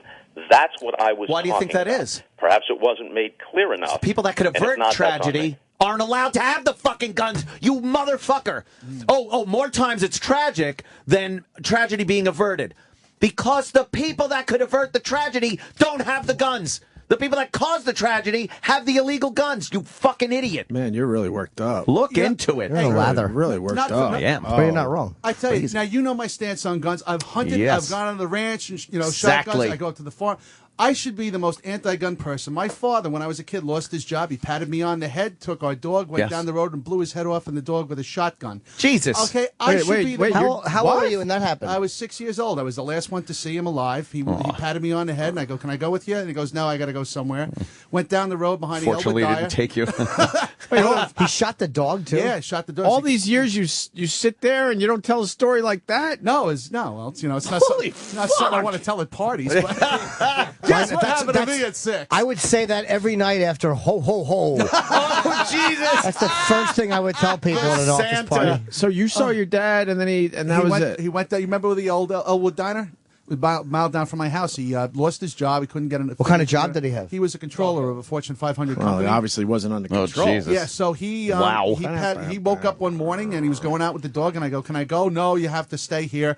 "Please, no, you have to stay here." He drove a mile down the road. He shot the dog because he figured that we couldn't take care of him, and turned the gun on himself. Jesus. Now, that being said, we go, well, Do you blame yourself? Do you blame yourself? No. Little 6-year-old foot. No, but I got questioned like a motherfucker. I mean, I was getting questioned by the cops, my mother. Really? Yeah. Because I was the last one to see him alive.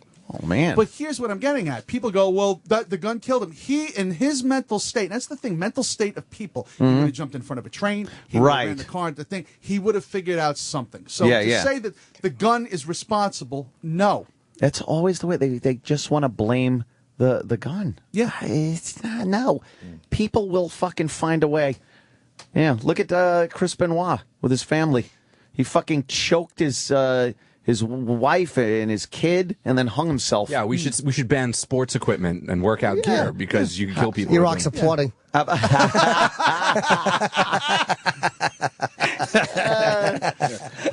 I mean, it's that. Sorry, Eric. You know, how about the mentality that goes into sports like football and wrestling and things like that, where it's a violent culture. It's a culture of heavy competition, win at all cost, be stronger, and like you hit the guy, hit the fucking guy, hit him hard, put him down. You don't think that mentality is more dangerous than the actual piece of hardware that's used at that final moment? You know, they never want to address the actual problems. Bob Costas is trying.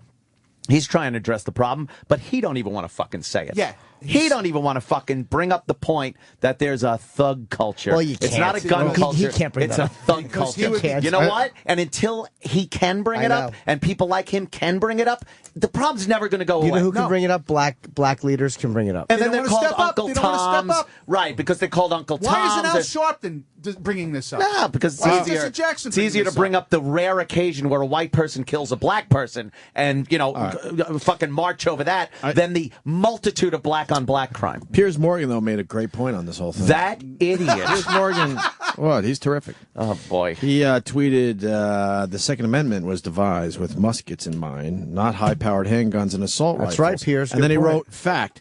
And then this person, Carol Roth, writes, Pierce, it was devised for people to be able to protect themselves with the same type of weaponry used by those from whom they might need protection. Yeah. And then Pierce wrote, Carol, where exactly does it say that in the Constitution? I must have missed it. Really? You bring Franklin... And then she had a great comeback to that one. She said, "Die of AIDS, you limey commie."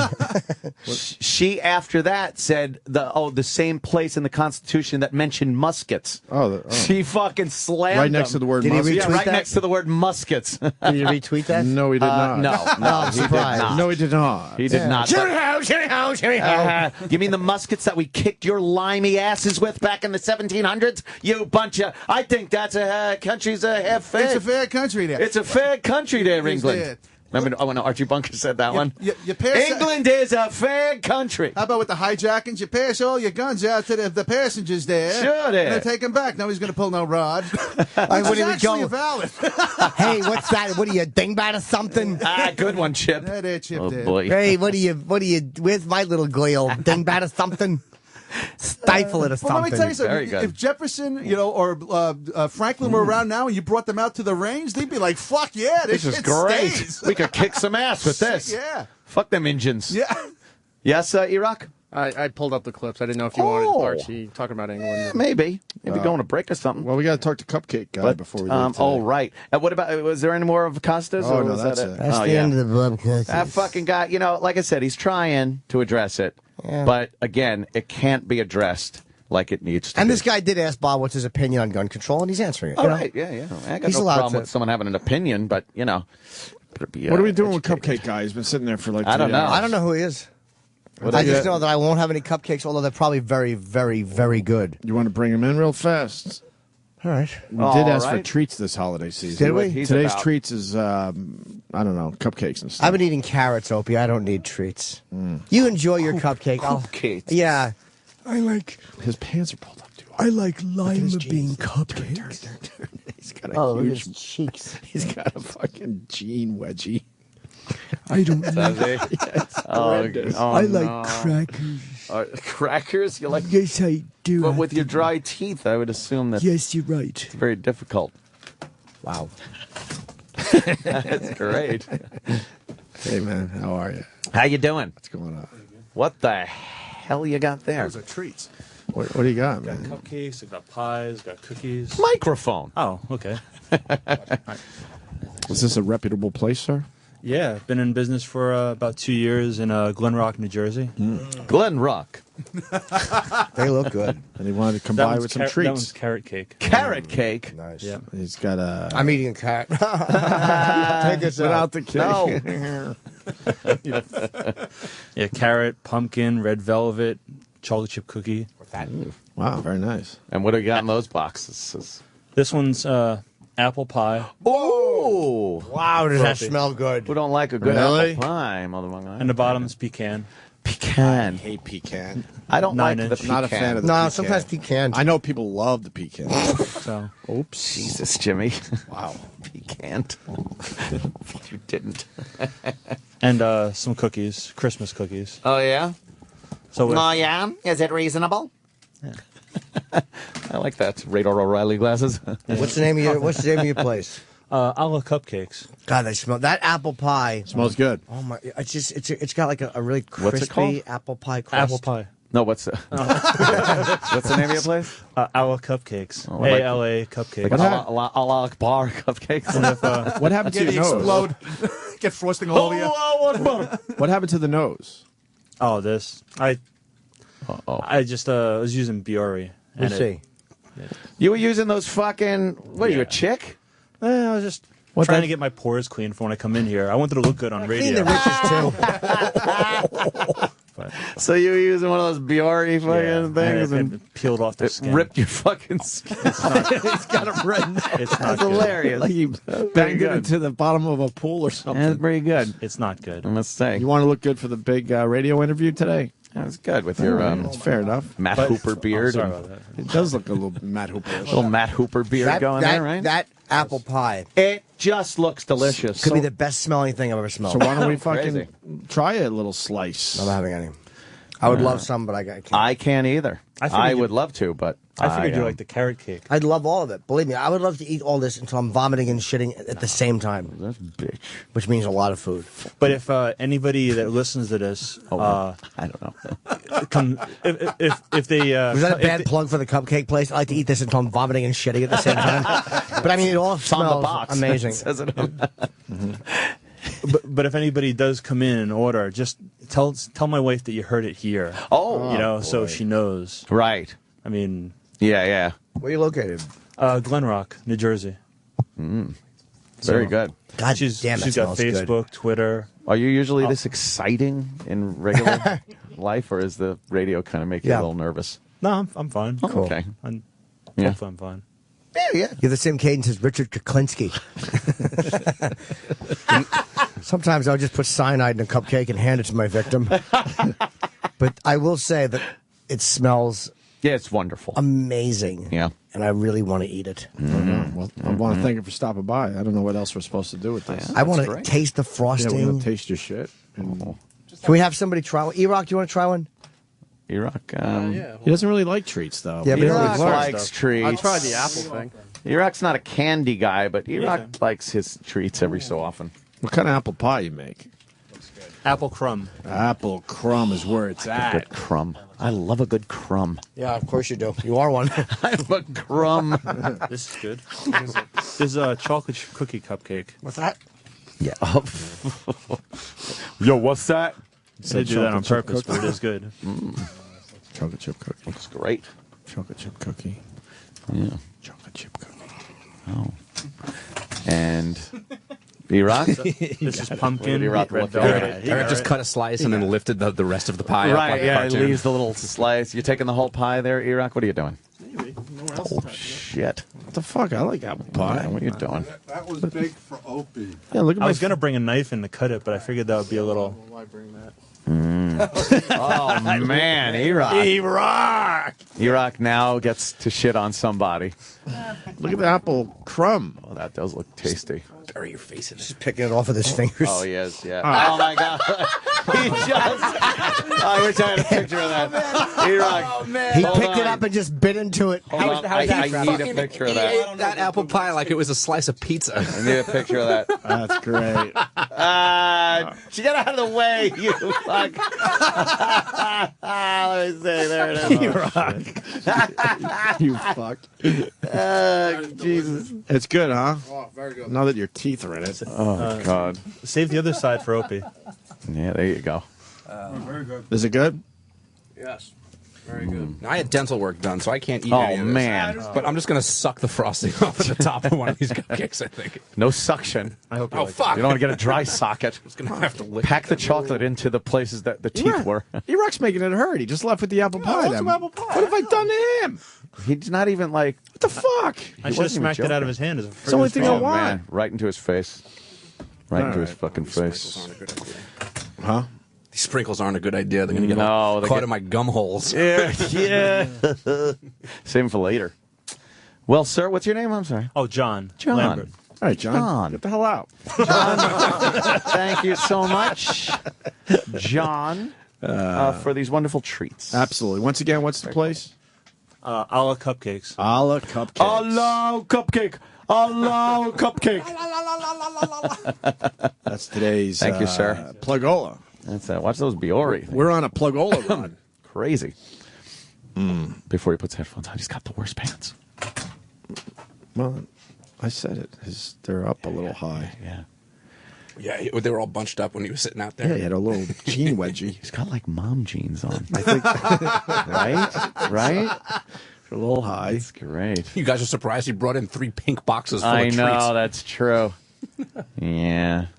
Oh. This Frosty Well, he's a was nice really enough good. guy. Seemed like a nice enough fella. Hold on, we got some intel. Yeah, bring him back in here, Kenny. Oh my God! Wait a minute. Bring him back in. Get a cupcake guy. Cupcake guy. There's Take a guy seat. on the We got phone that something. knows you. Might know you. Oh, jeez. I want to see if this guy really knows you. All right. Let's see. Put your headphones on. Let's say hi to Dave. Dave, what's up? Oh, great. Get that boring asshole out of the studio. Whoa. What happened, Dave? Tell him. He works at the post office. He makes them out of the back of his post. No, Dave. My wife's bakery. Come on. Yeah. What are you talking You're about? a post office guy? Don't Yeah. don't And I was besmirch fucking this with you a guy's little bit. business. You don't fuck Please with post buy, office please guys. buy his cupcake so you can fund his wife's divorce. Hey. Holy shit! What's wrong with this guy? Dave, why don't There's you a like him? scandal with the cupcake guy? I'm only playing, guys. I love John. He's a great guy. You know John. Scandalous. How do you know him? Yeah. He called out of work all week to come visit you guys. Oh, he's one of your post office guys. Yes, sir. Pretty He's got good. your wow sticker on the back of his truck. I know this is kind of On the hack. back of my post office truck, I do. I know it's kind of hack, but why do you guys kill people? Well, look at John. Because the mail never stops. Is the job that You tough? don't think he would shoot up somebody? He looks a little. Where you got to Yeah, be a a little little. careful Look around at him. his pants. They're halfway up. Well, we did mention that you do have a jean Wow, wedgie. that's pretty good, dude. Because we were talking about your pants and how you like you do You like wear them them a little high. high. You like them high. You can hear his pulse High and tight. screaming. What? I'm just covering the gut. Postal pants scream. Sorry. Well, why do you guys shoot up the joint all the time? Although we haven't had one in a while, which is good. What's the problem with the postman? I don't know. Why do people go into movie theaters and shoot up places? That's I true. don't know. Yeah, but you should know because you're in that business. What Wouldn't do you, radio guys kill themselves, Ope? wouldn't you It's a have? But high-pressure wouldn't you job. have an idea? Huh? I explained why radio guys kill themselves. I know the answer. This shit gets to them after a while when they're moving around constantly trying to find a gig. No stability.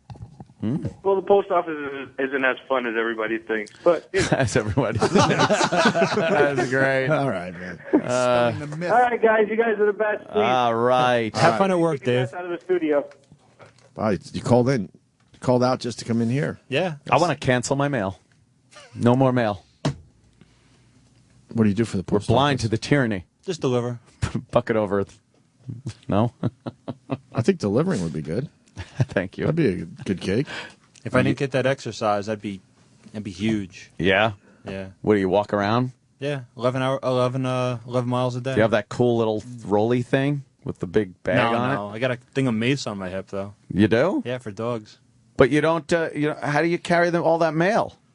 Nah, just on my arm. Really? Yeah. 11 miles of mail you carry on your arm? Something you doesn't drive seem right. around. No, a truck. Yeah. Yeah, Okay. I thought he was one of those mailmen that so go you're through not the walking neighborhood 11 miles. with that big fucking rolly tripod thing, and That's how I would do it. Yeah. I tried pot. I didn't like it. Jesus. All right. Cupcake guy, thank you. Jimmy's got some gigs to promote. Yeah, New Year's Eve week, Buffalo, 28th through 31st at Club Helium. I'm so sorry. And Caroline's, I think that's April. April 11th through 14 here in the Big Apple. Nice. And then December 11th, my CD, No Baby for You, comes out. It was taped in Boston in 2007. I love the CD, but a lot of it was on Monster Rain. I have to be honest and fair so the fans don't kill me. How was the cake? This pie might be the best apple pie I've ever had. Oh, Wow. Shit, dude, you're going to sell some apple pie. Do you know how good it looks like? So good. I want to What have makes it some. what makes it so good, It looks Travis? appley and flaky, and, Yes, and it it's smells crummy. sweet and sugary. It's crummy. I love a You good just crumb. just take a bite. No. One bite. No, because one bite will start me. It's like I would love to have one bite, but if I could have one bite, Travis, would I be this person? Oh, that's true. You wouldn't be the Jim Norton. You Exactly. If I had the Danny's gonna ability to bite. take one bite, would I be jerking off while my dick is soft until I come 2 drops on my thigh? It's just that damn good. You should. You want to bite? Yeah, I do. Okay, come on. Wow, Travis is really Feed it to him. Travis is like, Feed it to him now. that's so funny. He's like, you want to bite? Come here. That's I've heard him talk to Riley the same way. Like, come here.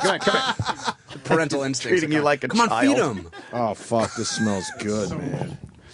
That looks really like cinnamon in Is that something that Sam would eat? Talk among yourselves. He won't have an apple pie? No. What the fuck? Nope. I asked him. He said he doesn't eat pie. Yeah, but it's just apples and sugar. It's I know, delicious. and cinnamon, and the crumb is so crisp, crummy. Crisp crumb coating. Get away from me. No. No. Stop touching It's me. fucking good, right? Edgar. No, Edgar. Hey, really good. Edgar's. You know food is good when all you have to do is just shake your head up and down and go, yeah. Really good. Yeah. Can I do a plug while you're all eating? Sure, buddy. Yeah, Uncle Vinny's tonight and tomorrow night down in Point Pleasant, 1877 Uncle Vin. Also, my podcast, Davin's Den. You can find it on davincomedy.com. Check us out. And sometimes we're even at the compound. When Yes, Ant's around. when I'm actually check us out. home. By the way, we also have a gig coming up, Rotgut, Yes. December 23rd. And, look, you put it on there. Did it. Yes, December 23rd at 89 North Music Venue. That's the name of the place. It's in Patchogue. Just go to 89northmusicvenue.com.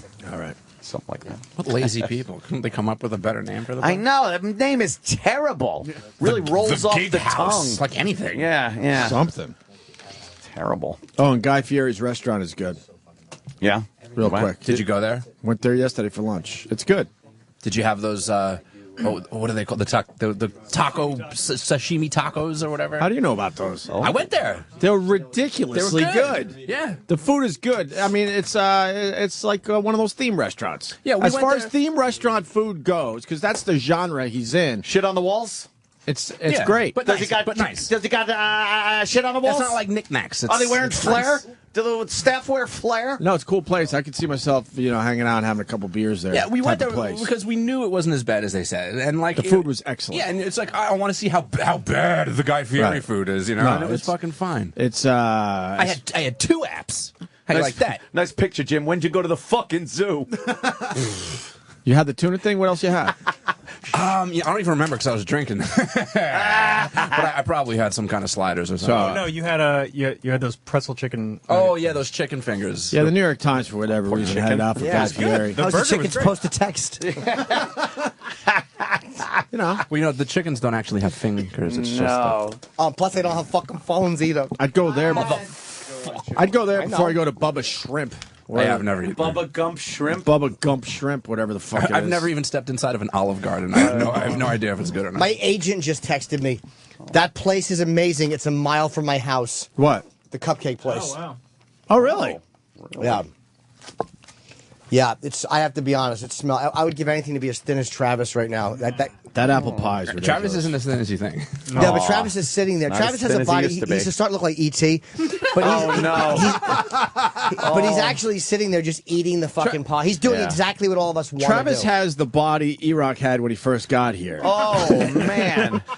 Travis, if you know King of the Hill, Travis is Dale Gribble. Yeah. He's Dale Gribble. Yeah. How much you weigh now, Yeah. Travis? That's very funny. 155 or something. Oh, man. Yeah, but I used to weigh 127 when I started on here. his frame, though. You've gained 28. How much did you weigh when you first got here, E-Rock? Be honest. I was 185, 190, somewhere in there. Not when you first got here. No way. What are you now? What are you, about 230? 315? What are you? 230. 230, so you've gained 230. 30 to 40 pounds here? Yeah. There you go. Jesus. Dale Gribble. Oh, man. That's very accurate. See? That's pretty It's funny. like you're not fat, but you're definitely not skinny anymore. Oh, Travis. I don't wear small shirts anymore. I Oh, wear medium what shirts. happened? I remember the picture of you with the cat and the dyed hair. He had the bleached hair and My his little Bauer cat. Power shirt that doesn't fit anymore. Bauer Power. You need to give it up. Laszlo would come in with like a whole bunch of like rock star swag, and like he was always walking out of here like gangbusters because he was the only one taking all the mediums home. The chick shirts. Now, He's wearing the half shirts. Now we're all after those L's. Oh man, the L's are good. Yeah, except for Eric. I do an L. Man. He still can't fit in A couple of X's. I'm an XL. Was that throat clearing on purpose? Just an XL. Just an XL. All right. Checking. Well, I'm going home. Fuck this. Yeah, goddamn, we put in 1 minute and 20 seconds of overtime already. Look at you. Crazy. It's like I always say, if you're going to shoot anything, shoot me an email. Opie and Anthony. This is the Opie and Anthony Show. Sirius XM.